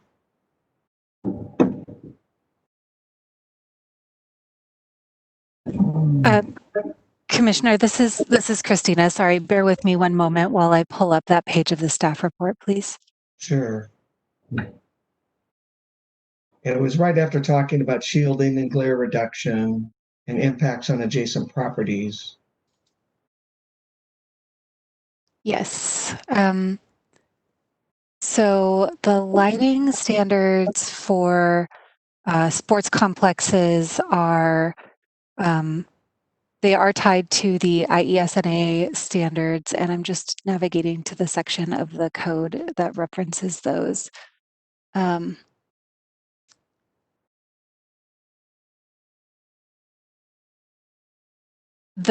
lighting levels aren't specifically referencing spillover. So that 5%, does that mean that you can't have more than 5% of the light spill over? There are recommended levels of illumination, so you couldn't exceed those recommended levels by more than 5%. Oh, I get it. Okay, so that would be to no more than 105% of the standard then? Right. Is that what that would mean? Okay. All right, thank you. And then a question on the site plan, the trees that are along the border that would be on the, I guess, the northwest and the southwest borders, like along where the sports stadium are. I guess maybe a question for Todd, would all the existing trees within a landscape or setback area, would all those trees be maintained? We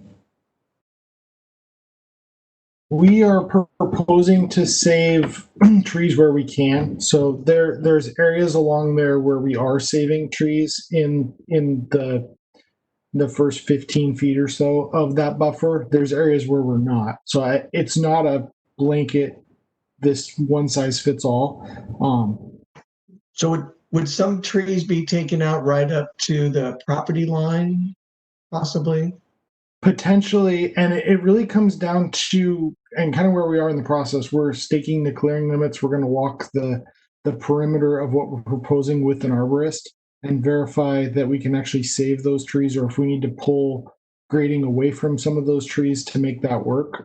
That's something we're still in the process of doing. What I don't want to do is tell you we're going to save a tree and then find out that we got to be 40 feet from it and it wipes out the baseball field. So we're trying to work through that piece. It's a balancing act of how close to the tree can you grade and not impact it, and is it the right tree to save, and those pieces. So we're going to look at it on an individual basis and walk the perimeter once we get that staked next week. Okay, because that does seem like a fairly significant aspect of this in terms of putting ball fields right next to residential, extent those, because there's fairly tall trees there. Absolutely. And then the other question I had was on the architecture of the high school, and I don't know if this maybe fall under comment, but sort of a question in a way about I think it's I'm not sure what page it is in the package, but and it doesn't say it's the high school exterior elevation, but I think it is. And the east and south and west elevations seem to have a lot of gray metal panels, and what I presume to be the vertical members that I presume to be lights on the sides of the buildings, but I'm not really sure. Like on the south elevation, the sort of the dark lines that go up to a box, and I'm not sure if that's a light or not, but I guess maybe you can talk some about to me, that the appearance on the east, south, and west elevations seems to be fairly harsh in terms of blank metal walls. So I can take that one. So the elevations in the east, south, and the west, It's not really a dull gray. It's more of kind of a almost a light silvery. There's a sense of sparkle to kind of play off the light, and then this surrounding landscape will kind of cast shadows and light on those walls. Where the vertical elements you are not referring to are downspouts, so that's just controlling stormwater that comes off the roof.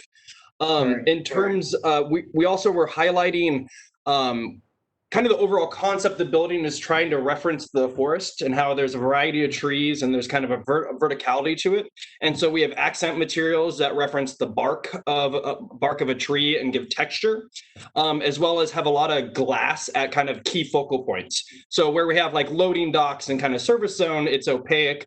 We're looking to supplement those areas with green screens and landscape, again, to further connect to the surrounding environment.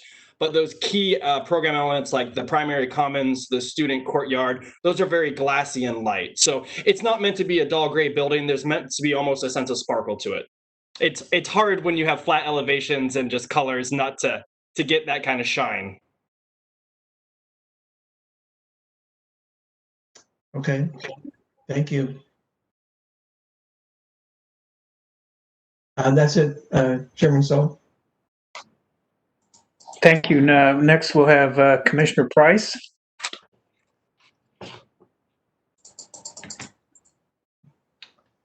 Thank you. Can everybody hear me? Looks like I'm still muted. Okay. Yes. So Commissioner Brennan really touched on my question with respect to the meeting the minimum floor area ratio criteria. And I guess my question was more to build on it maybe, because I don't quite understand it, is one of the possibilities future growth and adding on to these facilities? What does that look like? How would you add on to these facilities? And just can you talk a little bit to that? There was some talk of temporary buildings, but then is there also a plan for future permanent buildings in addition to these structures? Can you speak to that a little bit? I just don't understand how you would really expand what's proposed here. Yeah, I can take a shot at that. So I'm not sharing my screen anymore. I'm going to share my screen again because I think pointing at the site might be more helpful than me trying to talk through this.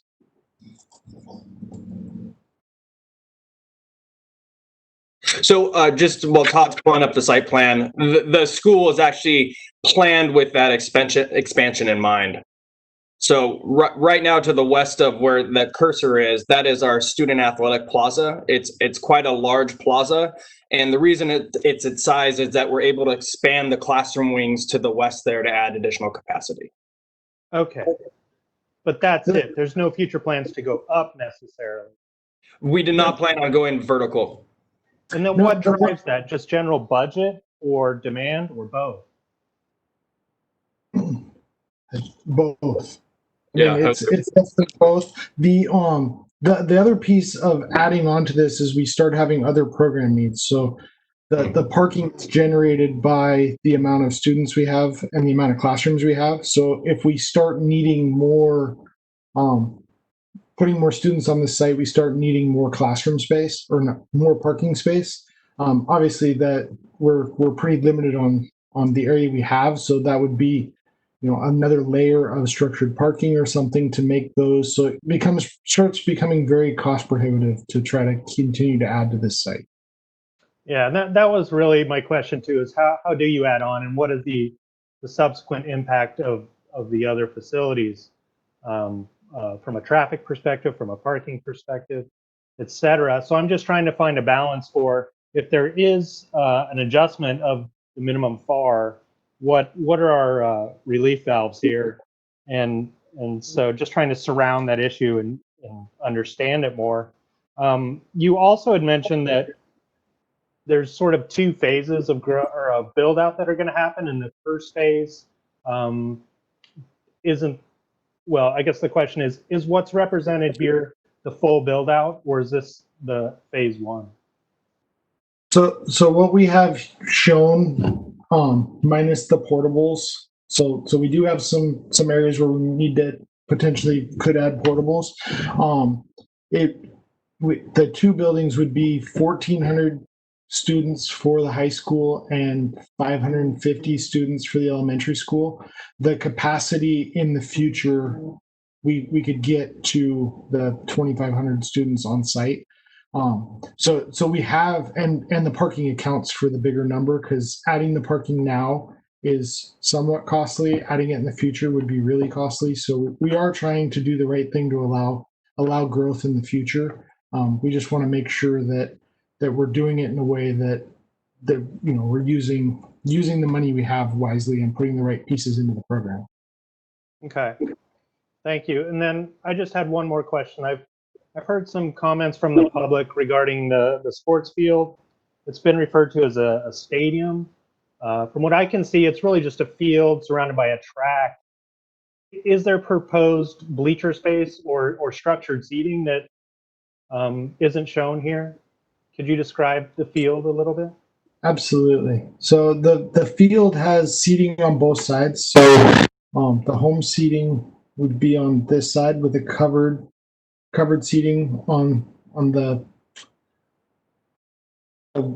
west side of this, and then the visitor seating is along the east side, along here. It's I can zoom in a little bit, so you can see it's really our idea. Our site is pinched east to west, so as we start expanding things, we really need to make those areas long and skinny so they don't show up at this scale real well. But so we've tried to extend them. So instead of having a really deep bleacher right at the 50-yard line, it's going to be spread out down most of the field.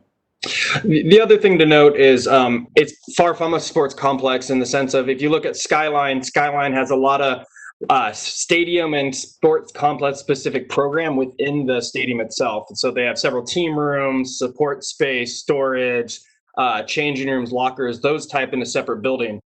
We got, actually, since we were trying to do a more compact school, we combined those elements within the high school, and we used that athletic plaza as the transition. So the locker rooms, the team rooms, they're included within the high school, and something we get almost what we refer to as a twofer. So we get double duty out of the spaces. They can be used during the school day, and then during an event, they can be used as well by student athletes. Okay. Then can you explain to me, while we're on the topic of sports fields, what the two different fields are at the top of the plan? I assume they're baseball fields. Maybe I'm showing my ignorance. Why are they two different sizes?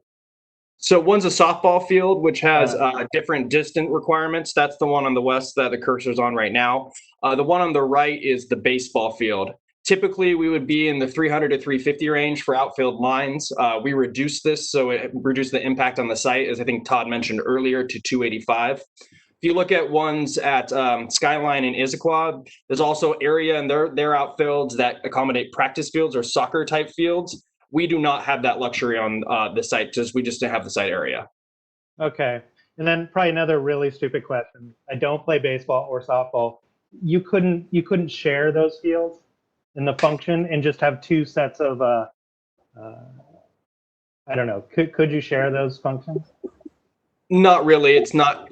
I've not seen it done. Sometimes they orient baseball fields and softball fields at each other and do a combined outfield. That would have a very similar footprint to what we're showing here, and actually make accessibility and circulating around the fields quite difficult. But in terms of a shared infield, no, there's different distances for plates and pitching mounds, things along those lines. Got it. Okay, that's all I have. Thank you. Okay, one thing I want to remind people is we have people on the phone, and so when you talk, please identify yourself. That would be really helpful for the people that can't see us, and so I appreciate that. And our next commissioner to speak is Richard Sanford, Commissioner Sanford. Thanks, Chairman Solo. This is Richard Sanford. Back to the softball and baseball fields. So this area, obviously, there's been a lot of discussion about how close those are to the surrounding neighborhoods. We have a lot of real estate between the outfield fence of the baseball field and 228th. Is there a reason that those fields are shifted toward, I guess that's the west or northwest, or could they be shifted more toward 228th? What's the trade-off there? I'm guessing it's a grading topography issue. Yeah, this is Todd Sawin again. It is a grading trade-off. So we're cutting dirt from the high school site to make the accessibility stuff we talked about earlier work. We're putting that dirt in this area, so it's a balancing act. To get accessibility to the baseball field, we kind of need to be at the elevation roughly of this intersection, and we've looked at moving that around a little bit. But really, it comes down to you're building two fairly large flat objects, and these are on different planes. So we have done a little bit with that plaza to deal with some of the grading, but you end up with some retaining walls. And basically, this retaining wall here, if we start pushing it farther east, it grows significantly. So there's 35 feet of elevation difference from here down to the street. And so the farther we push that way, the more retaining wall you end up with out of that.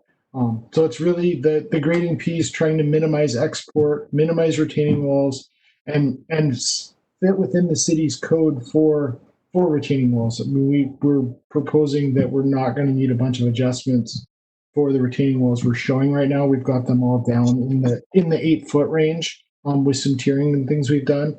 So it's really trying to balance the code and those pieces. This is Michael Davis. One other thing to add to that, there was a question earlier about our entry sequence and if it's like going in a hallway or kind of a park-like boulevard. And so that was a big driver, actually. When we pushed the field to the east and enlarged the field, the wall on that boulevard entry got quite tall. And it gave that hallway-like feeling. And we really wanted to have that natural environment with the existing grade. So that was a big driver as well. Okay, so that's the trade-off. Was there any slack in terms of moving it east in terms of the code and wall height? In other words, could that field have been moved a bit farther to the right? We're really talking about rather small distances here to try to get it away from Providence Point over there. Yeah, it ends up being 5 feet or something, and we start gaining wall. Okay. The existing slope there is it's 2 to 1. So for every foot we move over, we gain half a foot of wall height. So if you start adding very much to it, we start gaining wall height really quickly. Okay. And I guess you walked all through the orientation of those and spun them around with the walls, maybe the outfield pointing in the other direction, and this just turned out to be your optimum design, huh? We went through a lot of reasons. So this is Todd Sawin again. Of how to orient those. The optimal orientation would actually be the other direction, with them flipped. But then you'd have the backstops and the kind of the back of the field right at the entry for the school, which is not ideal. You'd also have us hitting baseballs into the neighbor's area, which obviously is not desired. So while there may have been some trade-offs from a baseball standpoint, we thought this better fit the neighborhood and the entry sequence significantly better. Yeah, okay. So at the right field corner of the softball field over there, where it's the closest point, is that the area that Christina showed in the opening slides that looked like almost an open space between your property and Providence Point? You could actually see, I believe, a Providence Point building through that clearing in that earlier slide. Yeah, the clearing is this gap in the trees the mouse is on right now. Mm-hmm. So it's that area. So our proposal is to put so this field sits down. So this is actually a cut wall. So they won't see this wall. They'll be looking over the top of it. And then we're putting a berm in this area over the top, which will hopefully, once the trees grow up, provide them a buffer they don't currently have. Okay, that was the berm that we saw earlier. Okay, yeah. Okay, just one other areas to try to meet your FAR. I wanted to look down at that gray area outside the elementary school that Commissioner Morgan called attention to later. Was just wondering, just off the top, if there's anything you could do down there that might help you. If that were, part of that gray area were like covered and it was a performing kind of drama, musical space and so on. Would that qualify, or is that excluded in terms of your FAR calculation also? So this is Todd again. The FAR calculation allows us to remove outdoor curriculum areas, and so the elementary school playground we have removed from that space. So this area does come out of that calculation. It just comes straight out of the calculation. If we got to count it as actual building space, that would help the calc. But the definition of building, obviously, outdoor program space doesn't exactly fall within. So I think that was the area I think I was pushing a little too hard on. Okay, that would be an outdoor performing space then, and that would not be included in the calculation. Okay. Correct.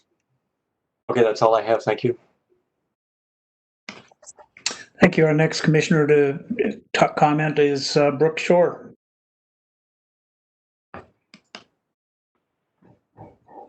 Hello. With the FAR ratio issue, is that something that school sites generally have? Seems like it might be a common thing, or? Yeah, this is Todd. So it's a relatively, I'm not going to say it's a new idea because it's something that's been around in commercial design for a long time. Schools are something that are usually exempt from it. So as soon as you get into like a community space zoning, usually like a school district and a city would work that out kind of between them. The FAR for Issaquah, my understanding, is relatively new code. I don't think a high school has been built under it. I think a middle school is currently under construction under it. So the idea that we're having some challenges and needing to find flexibility in that with a relatively new code doesn't surprise me. It's definitely a little wrinkle to add to the project. Okay. You mentioned MSE wall types, and did you guys consider any other wall types to minimize tree removal or just general site work? Yeah, so we actually have, this is Todd again. We have a number of walls on site. So the walls along 228th next to the tree save area, we're proposing to do as soil nail walls, so we don't have the temporary cuts to make up those areas. A lot of the other walls on our site are fill walls, so MSE walls aren't going to impact those trees. So that really, we tried to get rid of cut walls. They're really expensive to build. It causes additional excavation. It causes impacts to neighboring properties. So where we could, we tried to make fill walls fit the site. And that generally, because there's so much topography difference in the center of the site, we're cutting dirt and looking for places to put it, that it just kind of naturally ended up that way. Okay. There were several public comments on noise coming, I think, from the entire site, but also the sports fields. Are there considerations for that?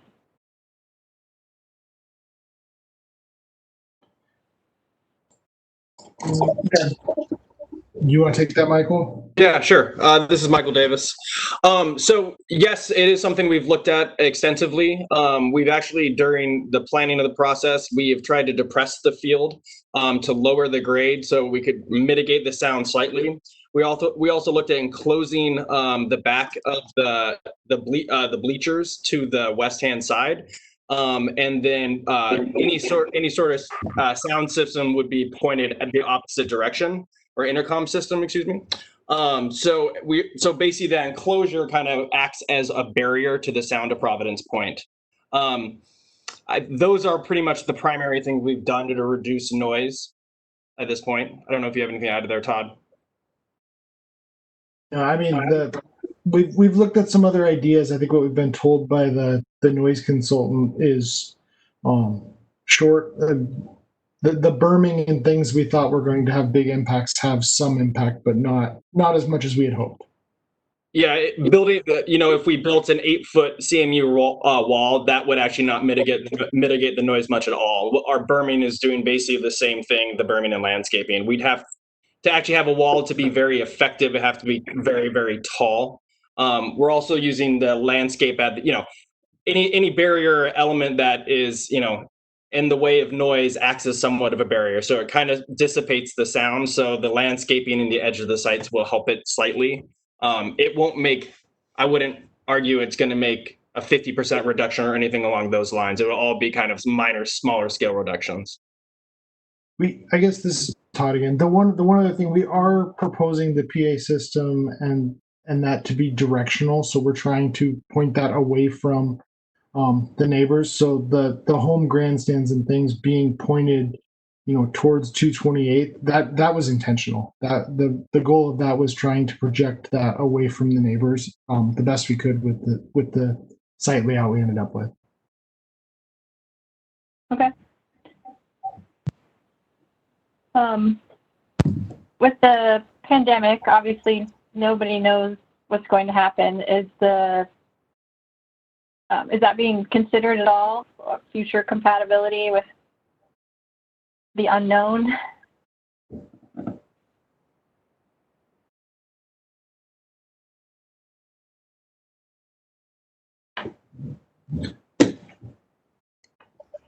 Sorry, go ahead, Todd. I was gonna hope Tom was going to hop in. This is Tom Mullins, Director of Capital Projects. No, nothing specific to COVID is being put into the design other than possible some plastic shields of reception desks and things like that. I don't think changing the design of a high school for something that we could may not be here or may not be as large of a concern in 2 years was something we considered. We would, if we did, we would have to do that for all of our schools existing.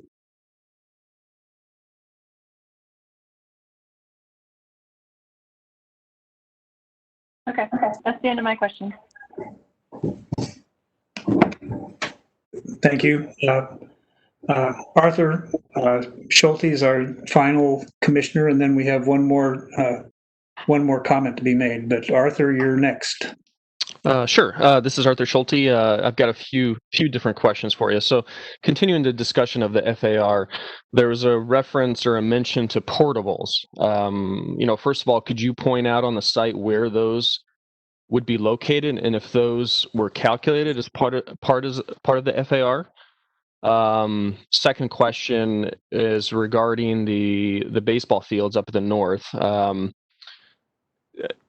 Continuing the discussion or exploring the continued option of shifting them to the left.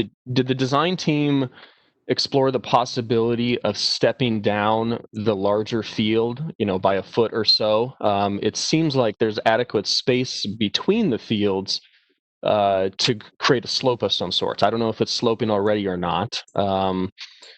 Was that explored? If there's an opportunity to shift 10 feet for a drop of 1 foot, I don't know, maybe it's worth it, but curious if the design team explored that. Yeah, so this is Todd Sawin again.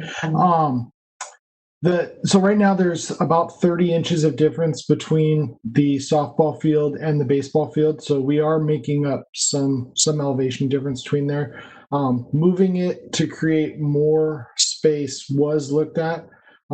It ends up causing, so if we lower that field, for every foot we lower the field, that dirt has to go somewhere. And it ends up being export because we've kind of talked through the site plan. There's not another place to go put dirt on this site.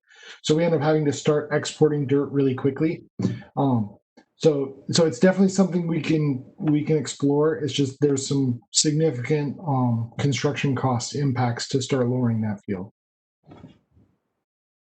And then your first comment about the portables, I'll let the site plan load for a second. So the elementary school, we've shown locations for 4 future portables. And so the idea, there are these dashed lines right here. So one here, here, and here, just south of the proposed elementary school. The the guidance from the state, the WSSP, Washington Sustainable Schools protocols that Michael alluded to, that we are designing to. We design every school that we do to at least look at those. We need to look at growth. That's one of the requirements of that, and that's something we've included for this site. So the other ones in front of the high school here, we did include those in the floor area ratio calculations.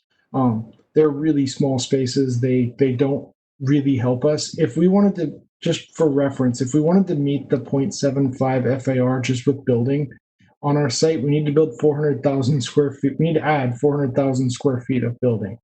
Obviously, that's not something we have the budget for or the ability to do. But it kind of shows how we do need some help with some creative thinking to get us through that. Okay, thank you. And in addition to that, this is Arthur again. Regarding those portables, as you think about future expansion, in terms of the architectural material and the design aesthetics of those portables, are you thinking they would mimic similar materials, colors to the larger buildings? This is Todd again. We've located places for those to go. We have not gotten into the details of what those would look like in the future. I mean, it'd be great if they fit the program of that. Normally, they're temporary in nature, so you end up, with something you're trying to move from a different site. So matching the aesthetics of it exactly is tough. The paint's probably a good way to do that. Mm-hmm. Yeah, I think this is Michael again. I think that's the thing to emphasize, is that the portables are a short-term solution and not meant to be there long-term. It's just to address initial capacity needs until an expansion can take place.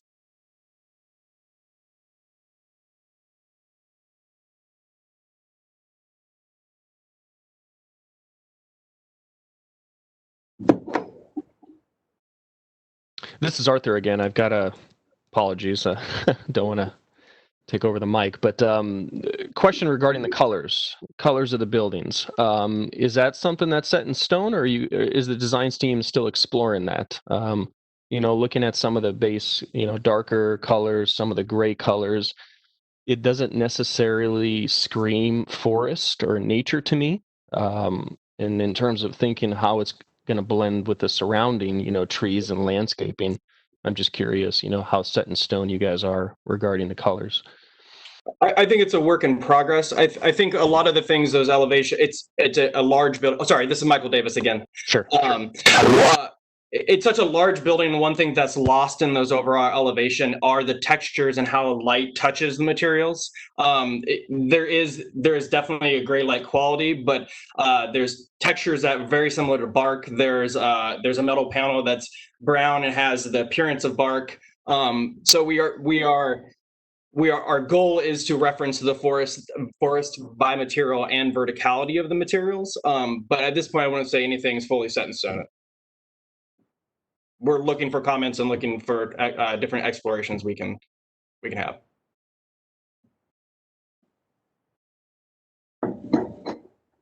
This is Arthur again. I guess a question for staff. Will the commission be reviewing the buildings at a deeper level at a later point in regards to the elevations more in depth, the service areas more in depth? Is that to come? This is Christina. So yes, that will be part of the review of the full master site plan and site development permit applications when that gets to you. Okay, thank you, Christina. Could I add one item though? This is Lucy Sloman, Land Development Manager. Christina is absolutely correct that there will be more information, but it may not, given the Commission's experience with, for instance, the design manual in Central Issaquah, where we have very specific standards, the level of standards is not as detailed in this part of town. So while you will receive information, it will probably not be to the same degree that you're used to in other parts of town. Okay, thank you.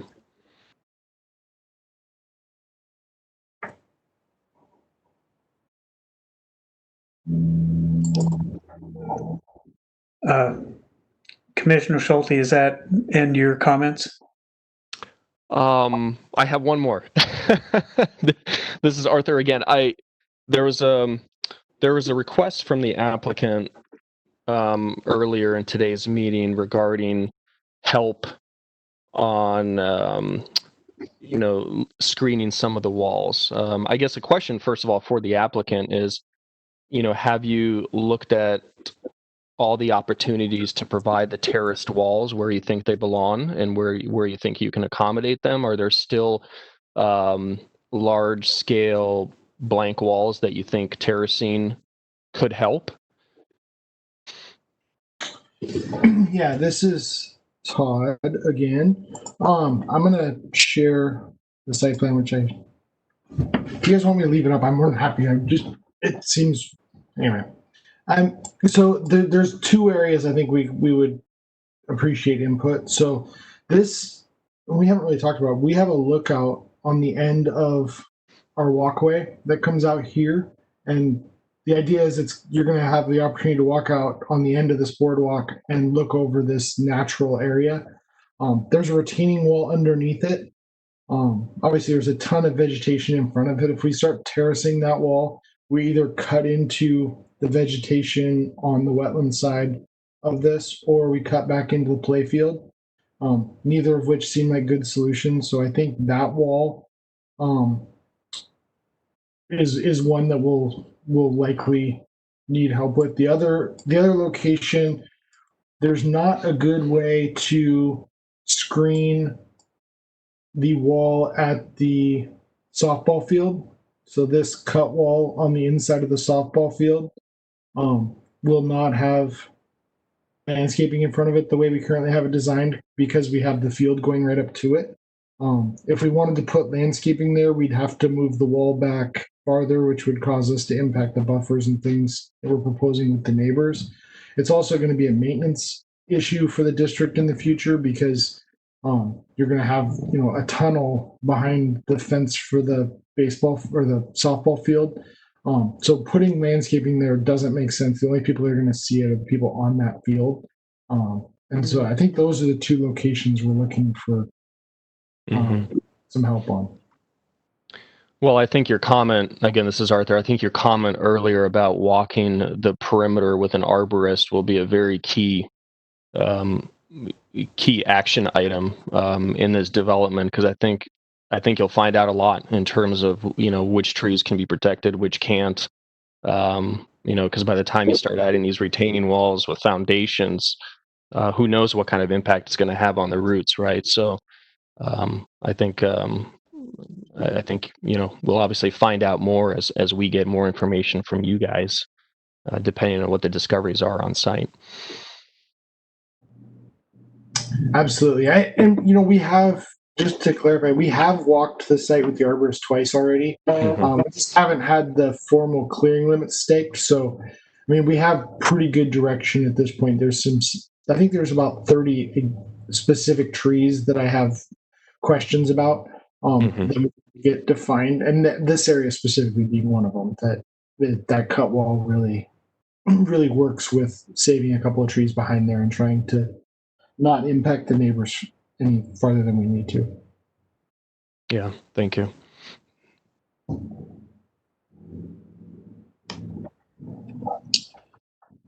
So Commissioner Morgan has another question, and so I'll turn the time over to him. Yes, thank you, Chair. The quick one, Ms. Marsh mentioned the site draining to Laughing Jacobs Lake, which is to the east. I just want to confirm, I think I read in the wetlands report that the portion of the site that would naturally drain west would drain towards Lake Sammamish eventually, and the portion that naturally drains east would go to Laughing Jacobs. Is that correct? Yeah, this is Todd again. That's correct. The site, we didn't really talk about this at all. Let me zoom out just a little bit. There's a ridge, an existing ridge that runs to the site, kind of through the baseball field up to the high school. And so the southeast or the southwest area. So this portion drains to Sammamish, Lake Sammamish. Ultimately, it goes through Providence Point into Lake Sammamish. We're proposing some of the lower areas of the elementary school will still discharge that direction, but the majority of our stormwater from that basin will make it out to 228. So we will reduce the amount of flow going to the Providence Point system. This north basin goes out to 228 and ultimately to Laughing Jacobs through a long downstream to get there. But yes, that's ultimately where it ends up. Okay, great. Thank you very much. That's it.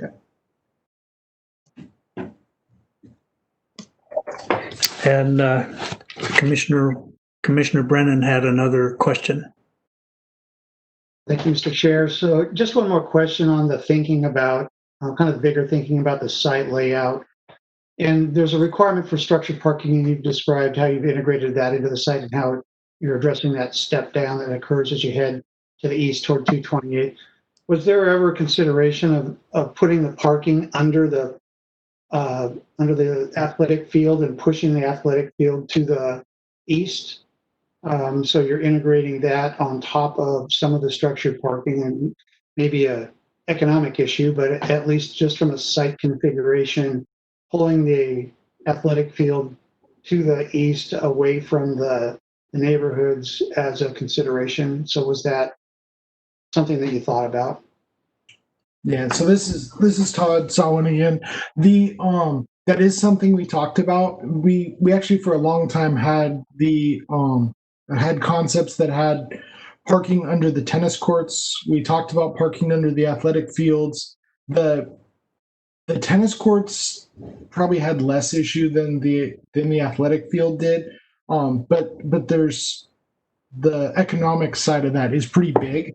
Parking garages, stacking like uses, it's something that people are used to. When you start putting other uses on top of them, especially when those uses have really tight tolerances, like a tennis court or a football field, it drives the cost of those up, and it's not conventional construction that somebody is used to. The other piece for the field is you really want the field to be built on one plane and one surface.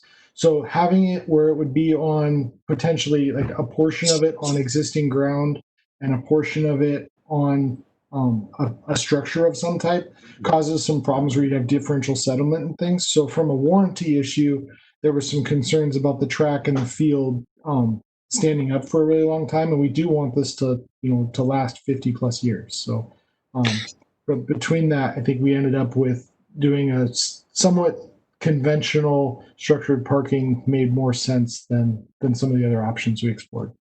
So just to add one thing to that, this is Michael Davis. A large chunk of this parking is going to be student parking, and safety and security, clear sight lines, eliminating hidey holes for kids to get into trouble. That's one of the other challenges we had when we were putting a good chunk of the parking under a field. It was almost not supervisable and became more of a site safety and security issue as well. Great, thank you.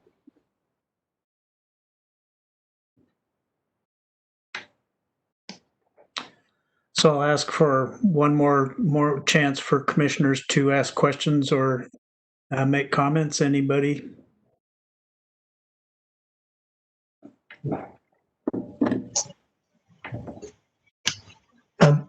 Mr. Chair, are we going to go through a round of sort of final comment suggestions to the applicant?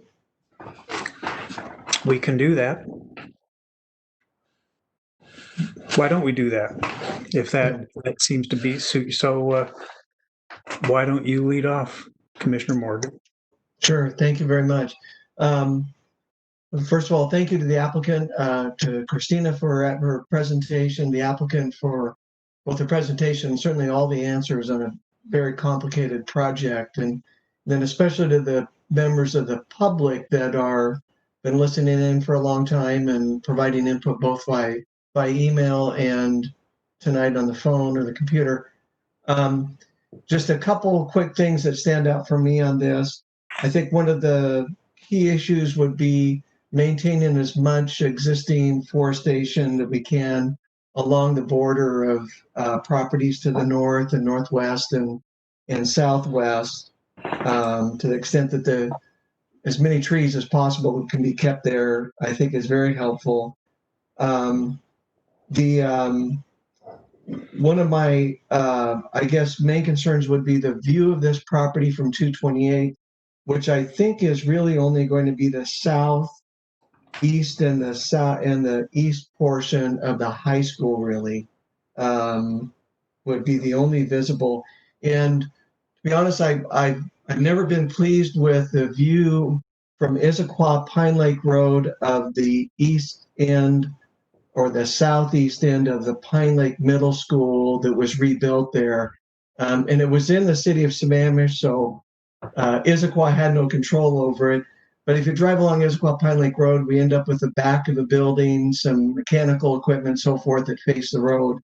And so my concern, I think the east side of the high school is elevated above 228, but I'm very concerned about, in looking at some of the things that appear to be on the southeast portion of the building, I guess the southern half of the east side, and then what would be the eastern portion of the south elevation.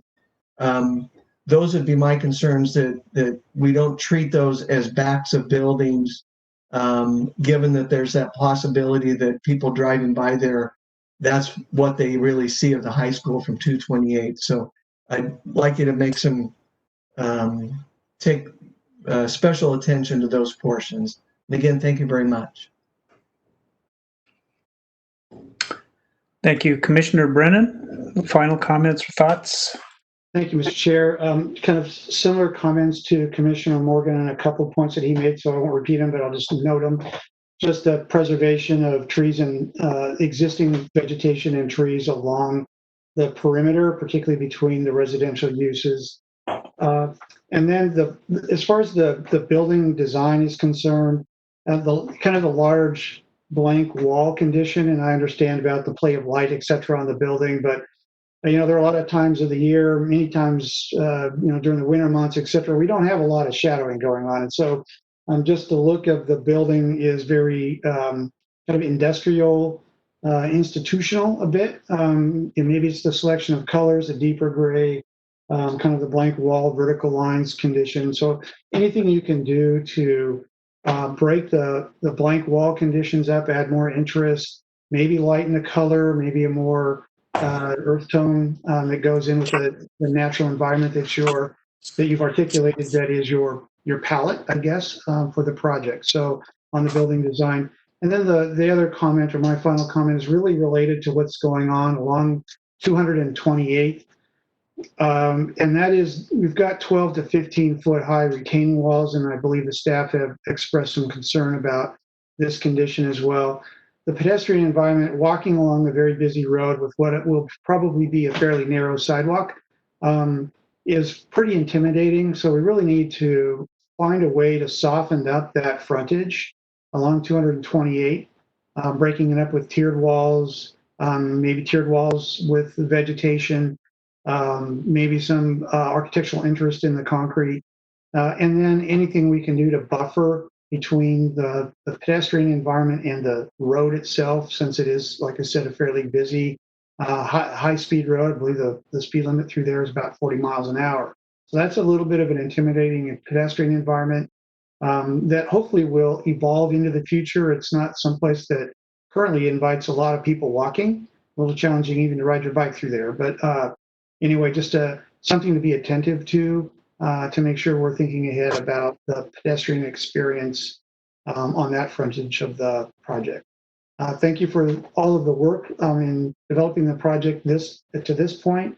I appreciate knowing how many hours have gone into this with not only the design team, but staff, but also the community. And this has been, I know, a very active discussion with the community, and I hope and appreciate their continued engagement as this project proceeds forward. So thank you. Thank you. Commissioner Price, final comments? Yes, this is Kevin Price. Thank you, Mr. Chair. I think my parting words were just to make sure you understand the responsibility you have, and I think you know this, to the neighboring retirement communities. I think there's going to be the usual issues with any school: noise, light, glare, traffic, safety, etc. But I think there's going to be an even finer point put on it where those communities are concerned. So I would just encourage you to vet all those issues because I think they're going to be of significant importance to the community and to us as a commission. So thank you for your presentation, and we'll talk to you soon. Commissioner Sanford. Thank you, Mr. Chairman. Richard Sanford. I just didn't want to give up quite yet on the softball field and the baseball field. If there's any other creative approach that you could bring to that so that we can retain some of the trees along that borderline of Providence Point, that would be great. If there's anything else we can do there. I don't know if there's ever been an approach to combining those fields. I don't know if they're used together at the same time of the year, or if they're really used at different times. But I could imagine, like Commissioner Price, overlaying one on the other if they're not both in use at the same time, or rotating differently, or examining that trade-off of moving them a little bit farther east toward 228. That's all. Thank you. Commissioner Shore. Brooke Shore. It seems that you guys are already considering these items, but I just wanted to put emphasis on your consideration for the environmental impacts, the tree retention, the stormwater treatment, the wetland mitigation, and also the impacts to the neighbors, the noise and traffic and light.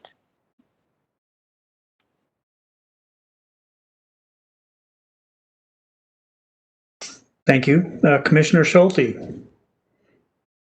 Yes, Arthur Schulte. First of all, big thank you to my fellow commissioners, staff, community, and the applicant. Great presentation.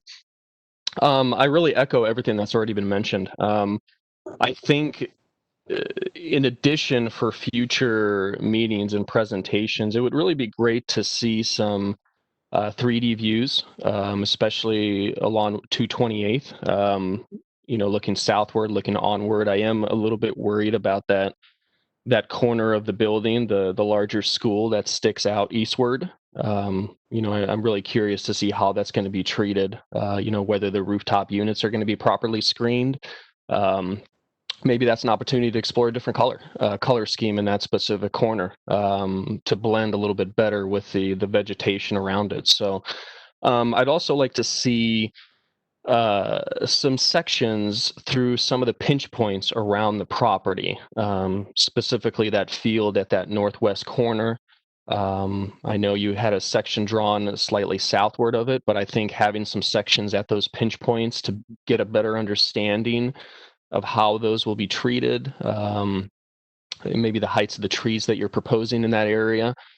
And I echo the comment earlier regarding exploring a little bit further on the location of the baseball fields. I mean, if you find out that the trees in those areas need 2 feet or 3 feet additional to save them, what does it take? What is that trade-off to shift those fields, 2 or 3 feet just to save those lines of trees, right?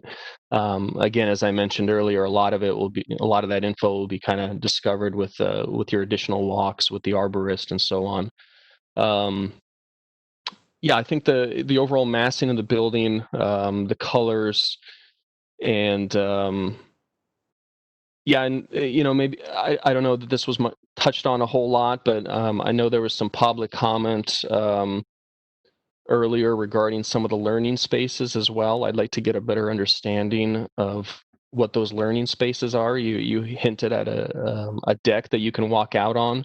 What is that experience? As you're on that deck looking onto the landscaping, the residents below, what does that look like? And then any other potential areas on the site that are being classified as learning experiences. Yeah, I think that overall relationship between 228th and the school, I'd like to get a better understanding of, what that looks like. And again, maybe it's, simply achieved with some 3D perspectives, and then from that we can gain some additional information. So again, thank you to everyone.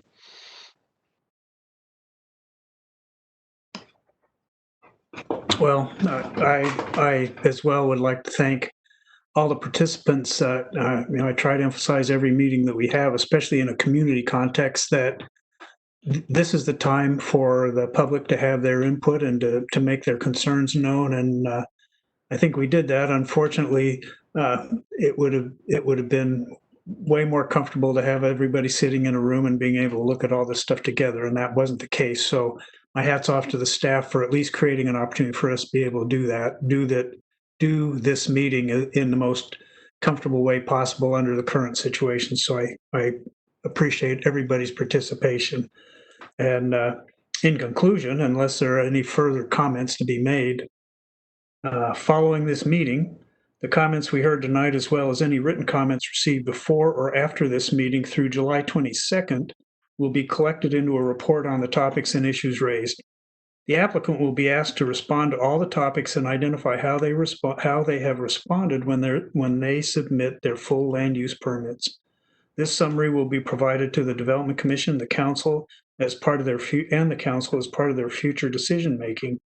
In the future, there will be another opportunity for public comment when the master site plan and the site development permit are submitted. If you want to receive the summary, please send an email to the address scrolling at the bottom of the screen. In the future, after those full land use permits are submitted, staff will notify the public that the application has been received. Then staff will review, write, and issue a staff report.